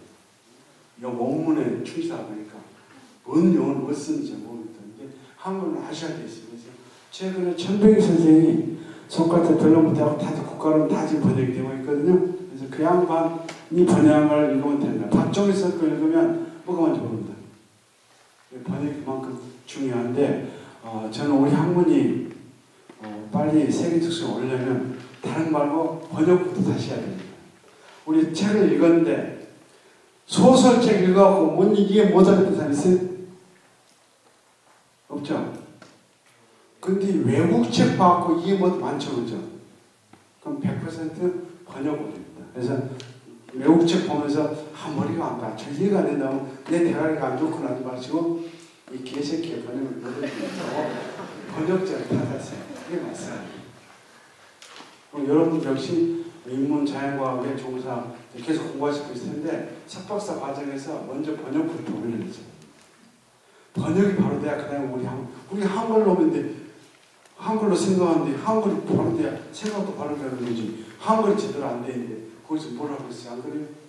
우리 영어로 글쎄 영어로 글쓰면 미국 시민지 51번째 바꿔야지 그지. 한글로 없애야지. 우리 한글을 우리가 사용을 한글로 써서 한다면 한글로 번역이 제대로 되어 나와야 되는 겁니다. 이것이 학문의 기본 토대인데 불행하게도 오늘 교수분들께서 번직에 충실하지 않고 누구는 모르지 나는 안다 이런 오만한 생각을 갖고 계셔가지고 원수 강도 원수 폭자는 교수들이 참 많던데 저는 빨리 안 좋은 태도입니다. 그래서 그 철학이 어려운 거 아니고요. 번역된 책 잘못된 거예요. 한국 사람이 쓴 소설 읽어보세요. 쉽지 않아요. 최인의 광자. 그죠? 뭐가 어려워요? 우리 하나도 없잖아요. 박경희 선생님 토지. 좀 방대하게 조정에 쓴 태백산. 구체적이죠. 한국어 쓰는 뭐가 어려워요? 어느 거예요? 번역이 때문에. 주셨어요? 받아가세요. 이따가 끝나고 사인 드릴게요. 이제 앞에 분 한번. 제일 왼쪽. 누가 먼저 들었어요?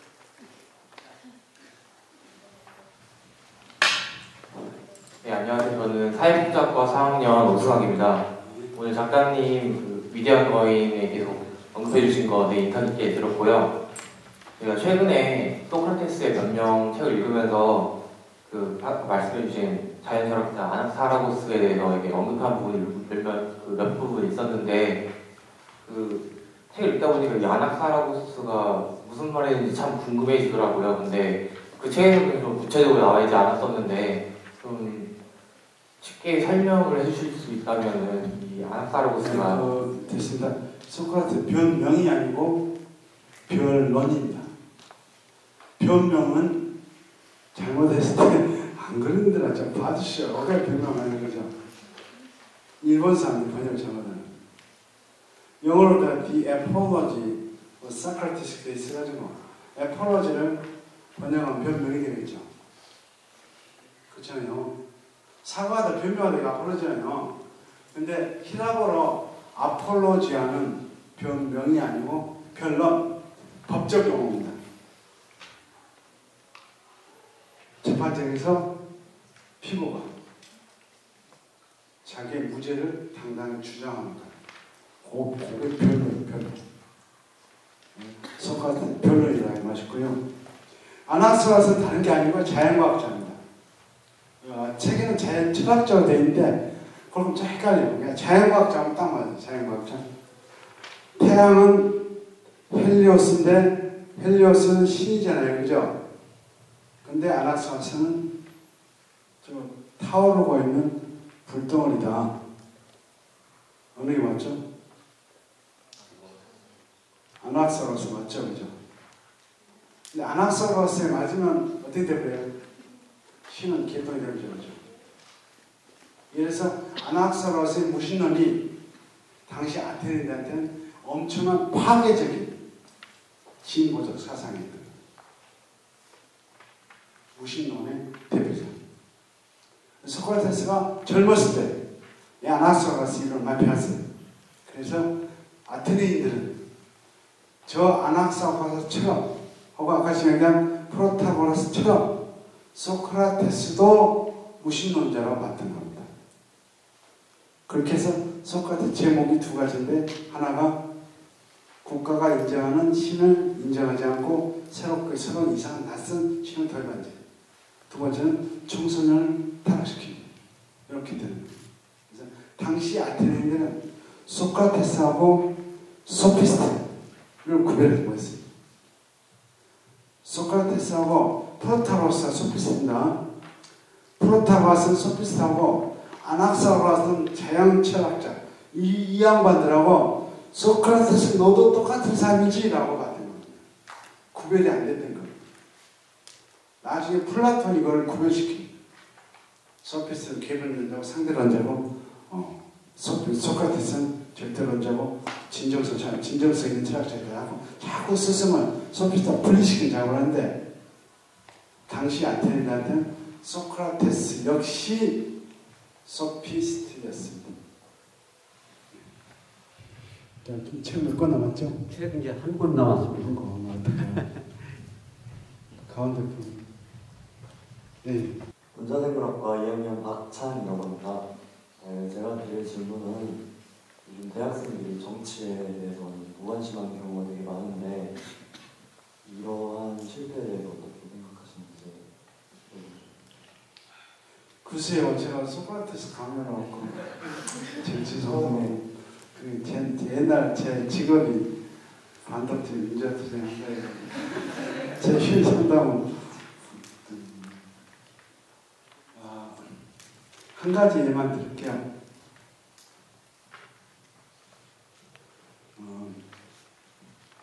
미국, 영국은 대학 수업료가 꽤 비싸죠. 프랑스, 독일, 스웨덴 이쪽 가면 수업료가 얼마든지 수업료 없어요. 이해를 못하는 일인데 저도 가서 깜짝 놀랐어요. 수업료 없고 대학원도 수업료 없습니다. 물론 박사과정 가면 당연히 월급 받죠. 그쪽 나라에서 한번 생각해 보세요. 지구상에 선진국이 있는데 어떤 선진국은 1년에 2천만, 3천만 원을 학생들한테 받아 챙기는 나라가 있고 어떤 나라는 모든 학비 일체할 나라가 책임지더라 이거예요.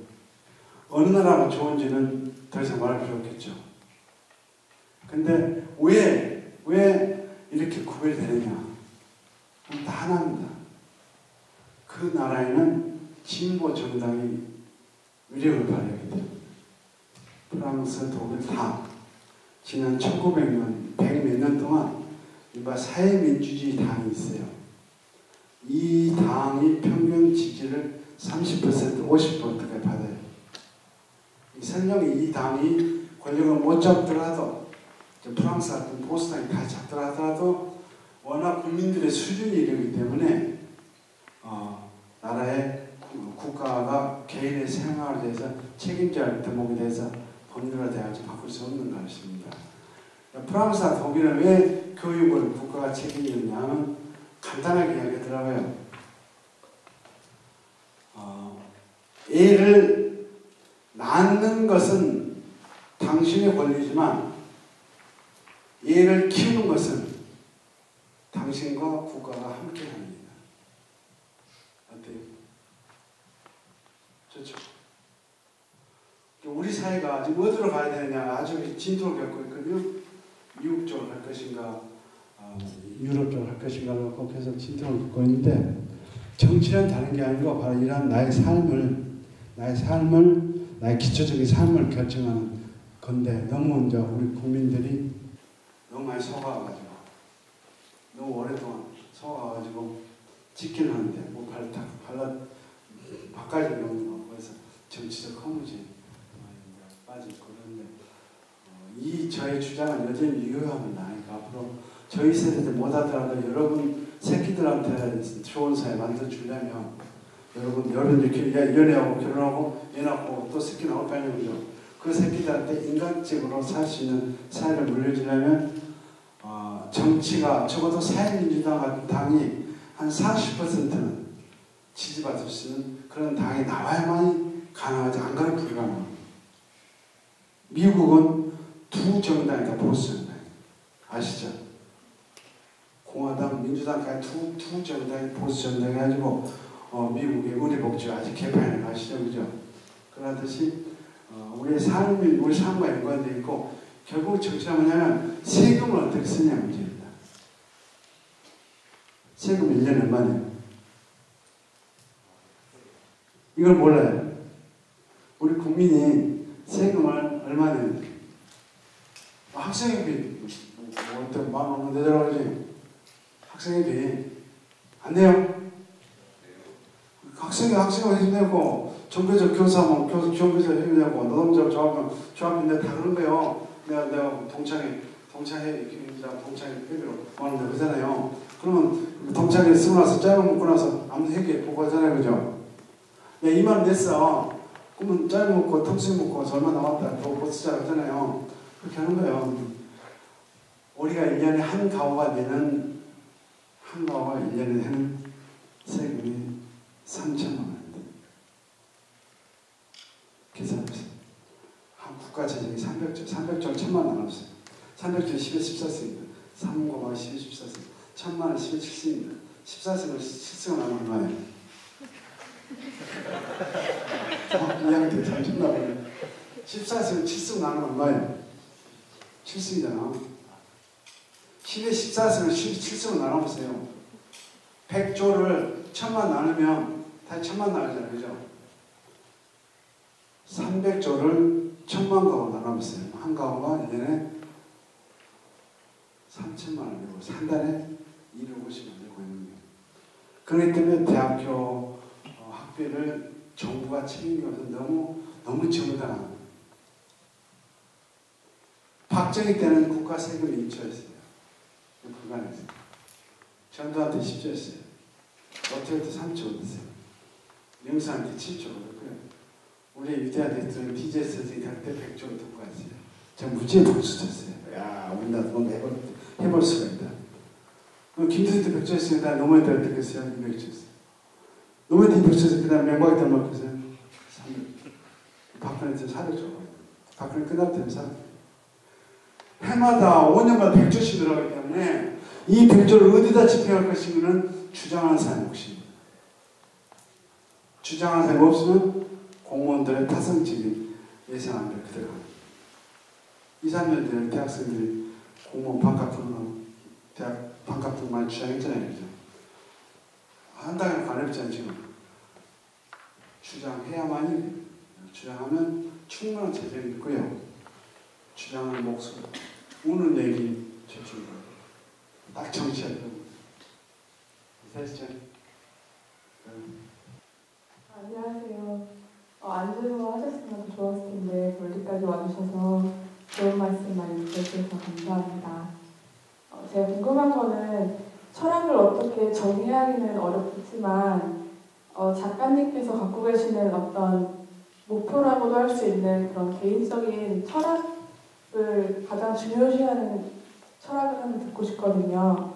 이상적인 이상국가, 작가님께서 생각하시는 이상국가든지 아니면 요즘 아이들이 가장 중요시하는 교육론 같이. 그건 별거 아니고요. 야, 차라리 별거 아니고요. 왜냐면 어떤 삶이 가장 아름답고 참되고 올바르고 행복한 삶이 얘기예요. 그런 고민 안 해보셨어요? 해보시잖아요, 그죠? 이 철학의 보편적 명제고, 그러니까 법에 있어서, 법 파트에 있어서 과연 법에는 정의는 있는가? 등등 문제 따지는 게 법 철학이고, 역사에 정의는 있는 것인가? 역사에 있어서 진리는 있는 것인가? 역사에서 사실과 해석은 어떻게 되는 것인가? 이게 역사 철학인 것이고, 각 분야마다 정치 철학, 역사 철학, 과학 철학, 각 해당 파트마다 다 또 분과 철학이 있어요. 가장 보편적으로는 소크라테스가 던진 명제는 뭐냐? 어떠한 삶이 좋은 삶이냐. 저녁밥 어떻게 먹을래요? 맛있는 거 먹어야죠, 그죠? 맛없는 거 먹어요? 일부러 나 맛있는 거 놔둬, 나 맛없는 누구나 다 맛있는 거 먹으러 간단 말이에요. 오늘 하루를 어떻게 살았어요? 어떻게든 오늘 좋은 삶을 살려고 본능적으로 일했잖아요, 그죠? 오늘 밤 하룻밤 자면서 과연 나는 좋은 삶을 살았는가 반성해 볼 수 있겠죠. 그거는 좀 아니어야 된다. 내일 이렇게 살아야지. 그 속에 다 철학적인 문제가 들어가 있는 거죠. 근데 문제는 자기 그런 어떤 삶이 가장 보편적으로 올바르고 행복한 삶인가에 대한 자기 철학적 준칙을 모르고 살아가는 사람이 있고, 생각을 결론이 없는 사람도 있고, 알고도 모른 척 하는 사람도 있고, 여러 가지 결이 많죠. 쉽게 말해서 대한민국 사람들 지금 묵기에 살아요. 사학교에 누구예요? 뭐라고 부르면 99%는 묵기에 산다. 아주 어려운 문제가 있습니다. 내 삶의 근본적인 원리를 뭘까 할 것인가. 그거를 내가 기독교인 한다면 뭐래요? 신에 맡긴다. 신의 말씀 따라.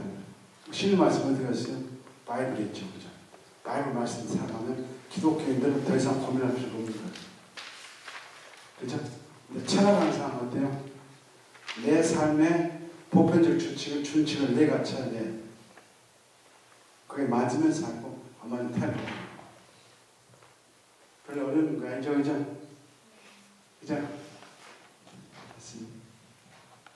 자, 그러면 이제 한 번 좀. 우리 여학생한테 드디어 이 안 남아서.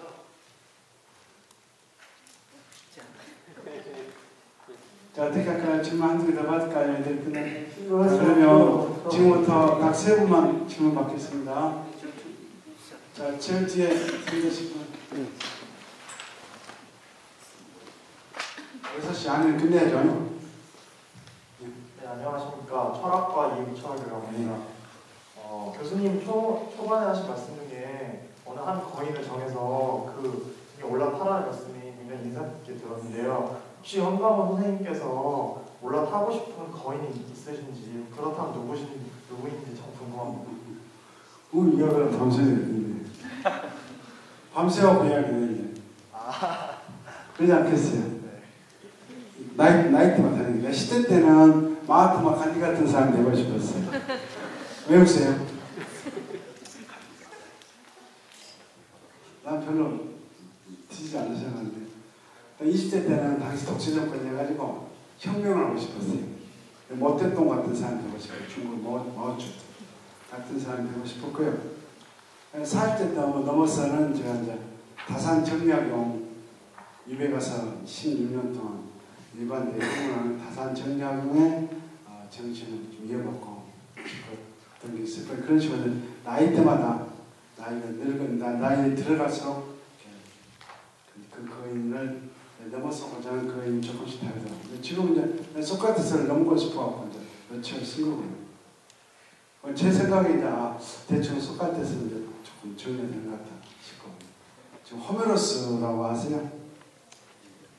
유럽 인문학의 최고고, 유럽 인문학의 최고인데 전문문화사 호메로스를 지금 넘어서 그래서 열심히 히라바를 공부하고 있습니다.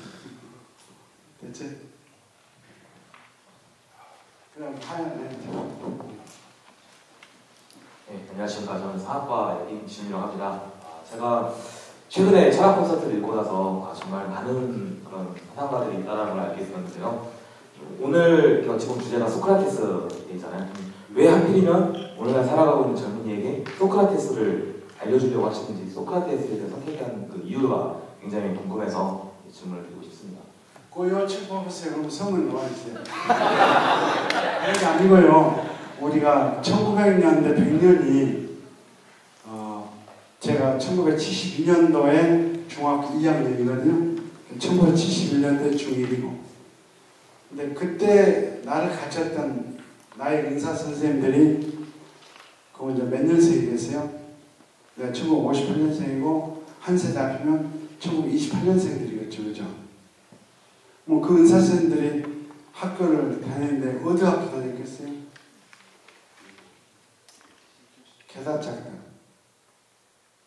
게다짝들 일본 놈 학교 다녔을 거 아니에요. 나를 가르친 선생님들이 그 게다짝 학교에서 뭘 배웠겠어요? 일본 춘원.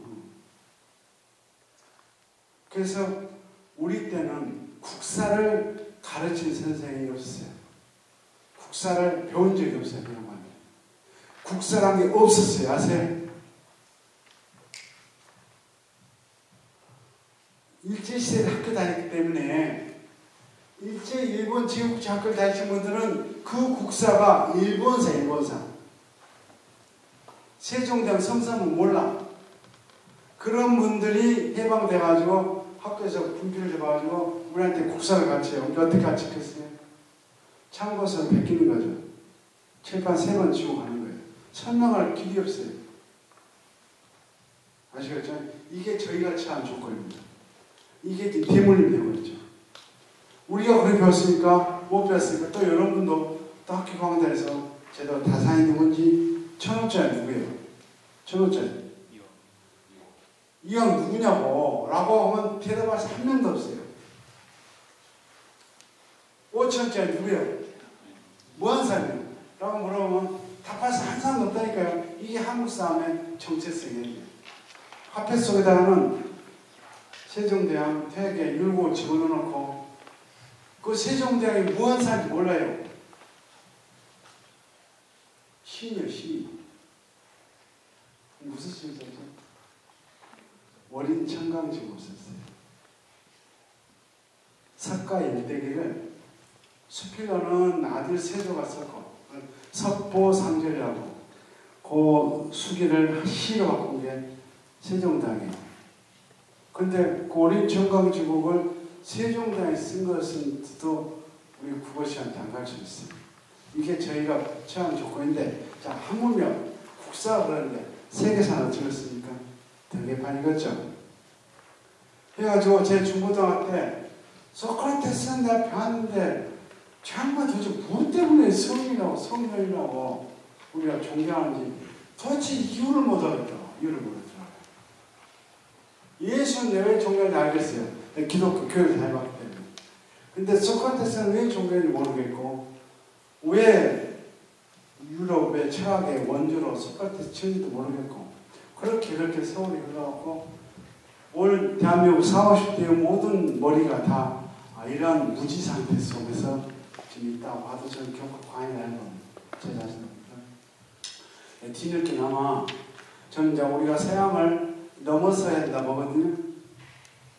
넘어설 수 있는 시기가 좀 조만간 다가오고 있어요. 앞으로 20년 후면 동아시아가 세계사를 이끌어갈 거예요. 여러분이 40대 되면 어딜 가서라도 지금 김연아 저거 앙탈이 주는 거, 스케이트 1등한 거 뭐 얼마 잘하는 거, 그죠? 골프 1등이 뭘 잘하는 거 별거 아니에요. 훨씬 더 위대한 일들 여러분들이 많이 해낼 거예요. 그렇게 되게 돼 있어요. 물질적 조건이. 근데 그 세상을 넘어서려면 어떻게 됐습니까? 세상이 뭔지 알아야죠. 근데 우리가 오늘 또 여기 들어보니까 네이처지의 전북대 훌륭한 교수의 논문이 개설됐다고 해서 굉장히 힘든 일이거든요. 미국의 네이처 잡지에 이 한국 사람 논문이 올라가기 쉽지가 않아요. 이런 일들이 이제 여러분들한테 쉽게 될 거란 말이에요. 근데 자연과학 쪽은 많이 따라잡은 것 같은데, 많이 따라가고 있는 것 같은데, 인문학은 더 개판인 것 같아요. 그래서 서양을 넘어서려면 서양을 알아야 되고, 서양을 정확하려면 서양 인문학의 원조인 소크라테스, 플라톤, 호메로스를 정확히 아는 일부터 시작해야 되겠다. 그래갖고 제가 지금 뒤늦게나마 열심히 하고 있고요. 이제 앞으로 2, 3년이면 이제 우리 대한민국 국민들의 지성이 머리 하나 좀 올라가지 않겠는가, 그렇게 참고하고 있습니다. 네, 제 오른쪽 보아주세요. 안녕하세요. 저는 바이오메디컬 2학년 김태준이라고 합니다. 두 가지 질문을 드리고 싶은데, 철학 콘서트 2에서 제가 공대생이다 보니까 과학자분들 유천을 존경하고 있는데, 그분이 나오셨길래 왜 그분이 이렇게 사상가를 주로 다루는 철학 콘서트에 늦었는지 이유가 궁금하고, 한국인으로서 한국 철학에 약간 관심이 있는데, 세계유한 선생님이 위기론을 논쟁을 하셨던 걸 알고 있는데, 선생님께서는 이란 무엇이고 기란 무엇이라고 생각하는지 궁금합니다.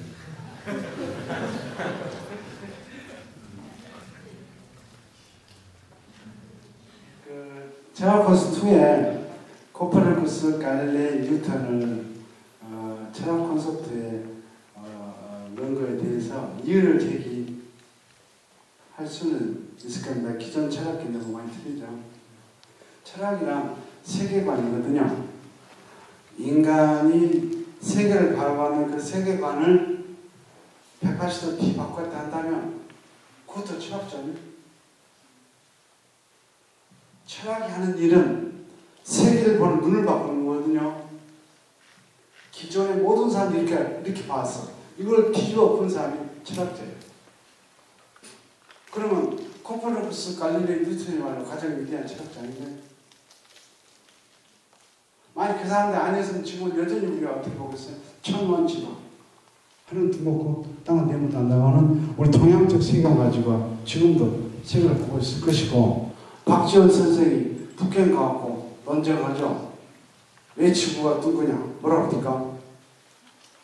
고양이 눈가가 둥그렇고 달도 둥그렇고 서해는 보통 둥그렇더라고요. 그렇게 지구 둥그렇다. 이런 되지도 않는 기나보고 지구 원형성을 주장하는 거죠. 그게 당시 가장 획기적인, 혁신적인, 진보적인 지식의 모습이 1780년대에 우리나라 조선 선배를 했어요. 우리가 그거 나으려고 했어요. 그 안절이 있어요. 그 알이 있을 거니까. 코페르니쿠스, 갈릴레이, 뉴턴에 의해서 세계를 보는 관점이 인류에 완전히 바꿔지고, 그렇다면 아인슈타인도 위대한 혁명적 사상가라고 봐야죠. 그렇지 않겠습니까? 안 그럴까요? 다윈도 인간을 바라보고 있어서, 유럽 사람들 특히죠. 유럽 사람들은 인간을 물어봤어요.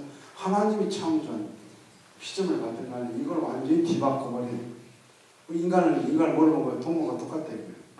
동물 해보듯이 인간 해보면 똑같아요. 맞아 틀려요? 돼지하고 당신하고 뭐 틀려요? 똑같잖아요. 그죠? 다윈도 위대한 사상가라고 저는 이렇게 보고 있습니다. 철학을 교과서에 나오는 개념을 보지 아니하고 세계관을 뒤엎은 사람들, 철학자 본 거고요. 그런 맥락에서 보면 조선시대 때 고려에서 조선을 넘어올 때, 그죠? 고려를 지배한 이념이 불교를 한다면 당시의 지배 이데올로기를 거부하고 새로운 세계관으로 바라본 사람들, 그 사람들이 누구요? 성리학자들이잖아요, 그죠? 조몽주, 김제 해가지고 조광조로 이렇게 내려오는 당시 성리학자들은 불교적 관념론을 극복한 매우 현실적이고 혁신적이고 과학적인 그런 사람들이었습니다. 그게 조선 후기로 와가지고 조선 후기 이제 서인 독점 시대 와가지고 송시열 이래로 성리학이 노후화되는 것 같은데 퇴계 율곡되면 하더라도 세계를 바라보는 매우 현실적인 합리적인 그런 세계관으로서의 성리학이었고요. 그 성리학을 수입한 원조 주작가를 그대로 갖다가 이쪽에 버티는 사람이 퇴계고 그거를 조금 조선적으로 우리 조선적 정신에 맞게끔 고친 사람이 율곡이었던 것 같아요. 율곡의 성리학을 조선 성리학이라고 그렇게 말씀하시는 분이 있었던 것 같은데 불행하게 저희 실력으로 그 두 사람의 미묘한 차이를 설명하려면 말로는 진짜 힘듭니다. 말로 힘들고 철학버스 일본에다가 특별편에다가 좀 써놓은 게 있어요. 그 이상으로 제가 말씀드리고 그걸 이야기하다 보면 점점 잠잘 것 같은데 내가 잘 모르는 보고 있으면 잠자는 거예요. 근다고 내가 함부로 거짓말 할 수 없잖아요. 리는 서양어로 원리고 프린시플이고 기는 서양어로 에너지다 이렇게 설명하기 쉽죠. 근데 이게 사이비 설명이 어떻게 하는 거야. 아는 사람이 와 한국어 저 새끼 노가리 풀고 어디 대학생 앉혀놓고 헛소리하고 접하는 분명히 성리학 전공하신 분 그럴 거고 또 자연과학 전공하신 분들 보면 그럴 거고 근데 헛소리를 하게 만든단 말이에요. 그래서 네가 뭐고 기가 뭔지 차이는 그건 좀 쉽게 설명하기 힘든 것 같아요. 그만큼 우리의 성리학 이해가 너무 일천하고 우리 현재 중고등학교 같은 그래요. 너무 일천하고 저 역시 공부를 해왔습니다만 내가 알고 있는 게 1%한다면 모르고 있는 게 한 99%인 것 같아요. 그분들의 책을 모르고 근데 그 알고 있는 1% 놓고 뭐라고 이야기하면 조금 주제가 되는 것 같습니다. 다음으로 훌륭하신 한번 고려대학교에 이 부분은 설명 잘 해주신 분이 있다더라고요. 고려대 철학과 그런 분을 모시고 다음 영상을 그 전문가 있어요. 네. 영문과 국어원입니다. 네. 아까 말씀하신 게 경제 성장은 무엇인가를 위한 수단이지 목적은 아니라고 하셨잖아요. 예. 그러면은 선생님께서 생각하시는 목적은 어떤 가장 큰 목적은 뭐가? 그러니까 그 목적이 하나라 한다면 절대론자죠. 그 목적이 사람마다 다르다면 상대론자고. 그죠? 소크라테스는 그걸 하나로 이야기했어요. 근데 저는 아까 뭐라 했죠? 길거리를 제 마음대로 다니는 상대로서 했잖아요. 그죠? 이 상대로는 위험이 있다는 거죠. 이 염세지, 해지까지 그런 것도 알고 있으면서 남들 절도를 또 강점도 알고 있어요. 그런 게 있어요. 청소년들 그때 그렇게 살아야 됩니다. 근데 청소년들한테 야 인생이 살 유일한 기준이 오늘 없는 거 같아. 알아서 하라는 개판되고 그죠. 어른으로서 청소년한테 야 인생은 이렇게 사는 거 아니냐라고 말하겠지만 사실상 제 남들은 또 이제 또 다른 생각을 좀 하고 있죠. 그렇기 때문에 여기서 이 자리에서 이게 인생이 추구할 유일한 목적이다라고 저는 이야기할 수 없어요. 학생 스스로도 찾아나가야 봐야 되고 여러분 모두가 다 나의 인생을 이끌어줄 기본 원리는 이게 아닐까 그걸 찾아내야지. 저는 대학교 1, 2학년 때 그걸 찾기 위해서 무지무지 노력했어요. 중간중간에 이제 대학교 1학년 노력했다가 20대 중반에는 칼 마르크스라고 들어보셨죠? 그죠? 마르크스 사상에서 그걸 많이 찾았어요. 나이 40대 때는 노자, 도덕경 들어보셨죠? 도덕경에서 또 많은 지혜를 많이 배웠어요. 50대는 지금 제가 내 나한테 또 사회의 여행을 하고 있어요. 이제 나중에 75세 죽기 전에 저한테 뭐라 엄마 되겠는데 계속 경고하고 있습니다. 표현하고 있대요. 됐습니까? 그럼 지금 선생님께서 생각하시는 목적은 뭔지 혹시 알 수 있을까요? 그거를 말하는 게 별로 의미가 없어요. 이게 소크라테스는 뭐를 얘기했냐면 조음을 추구하라고요. 조음. 모든 인간이 다 조음을 추구하더라고요. 근데 그 조음이 어떤 조음이냐? 당신 영혼의 조음을 추구했어요.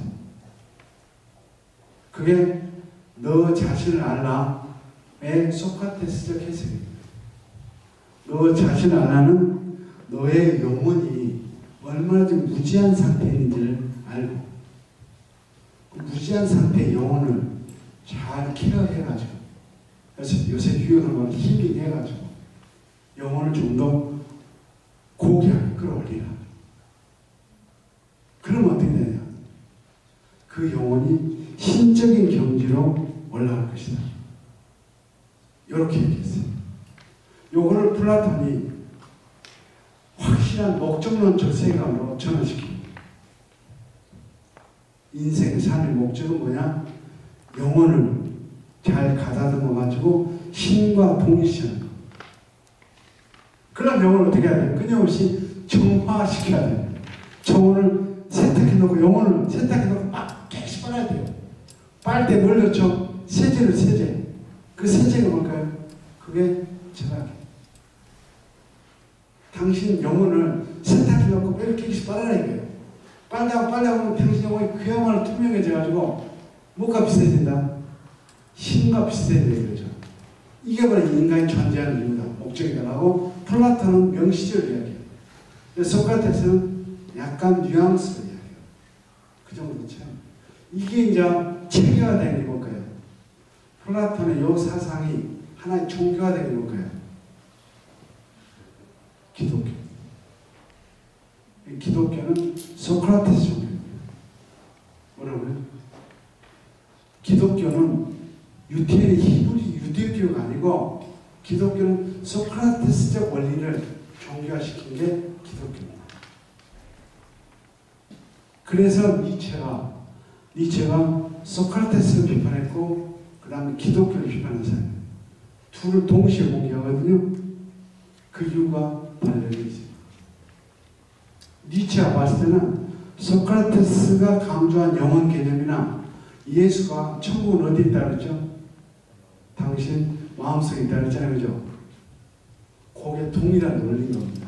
그래서 니체가 반소크라테스적인 투쟁을 한 사람이고 반기독교적 투쟁을 한 거예요. 니체가 봤을 때는 기독교가 뭐냐? 대중화된 플라톤주의다 이렇게 합니다.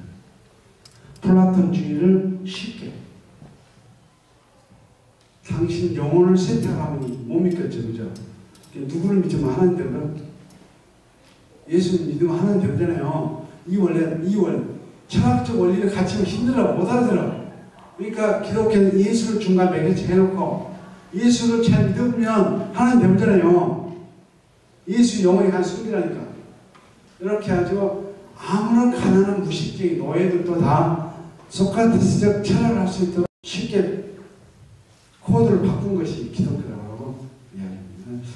오늘 목사님 계시면 상당히 저한테 욕을 하겠죠.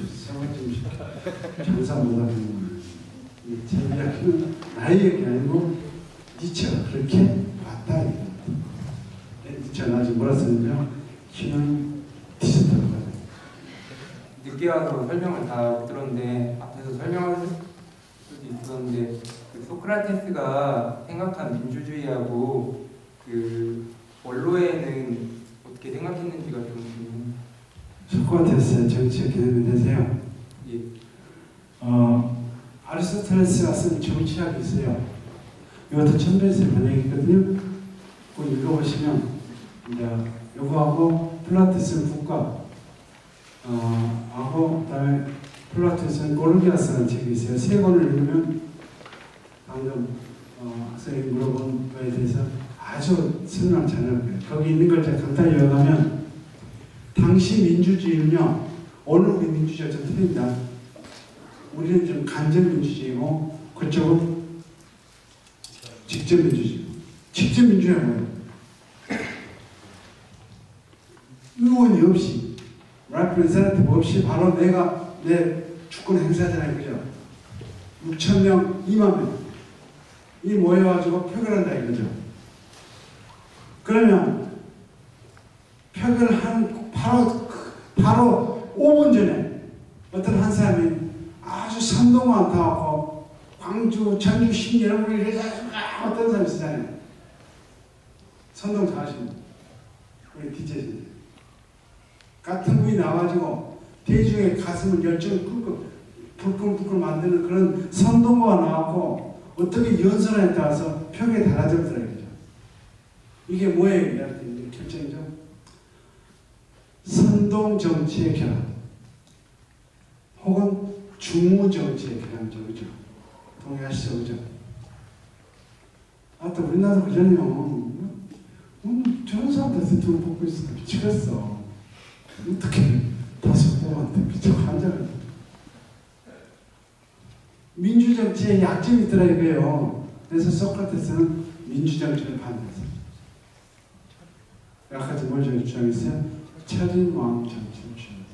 그래서 그 소크라테스는 결코 오늘 우리 관점에서는 진보적인 사상가는 아닙니다. 오히려 보수적인 사상가였어요. 여러분 헷갈리게 한참 또 진보적인 이야기를 소크라테스가 보수적인 사상 그런 게 어떻게 거짓말 소크라테스는 100년 전 아테네 가서 당시 계약을 잡았던 100년 전에 그들의 선조들이 살았던 그 시절로 돌아가고자 해요. 페리클레스를 거부했던 사람. 민주정치를 반대했던 철인왕 정치를 옹호했던 헷갈리죠. 그래서 철인왕 정치가 뭔지 당시 민주정치가 뭔지를 지금 역사적으로 공부할 필요가 있는데 뭘 보면 된다? 아리스토텔레스의 정치하고는 정리가 잘 있어요. 아쉬워. 이상 마치겠습니다.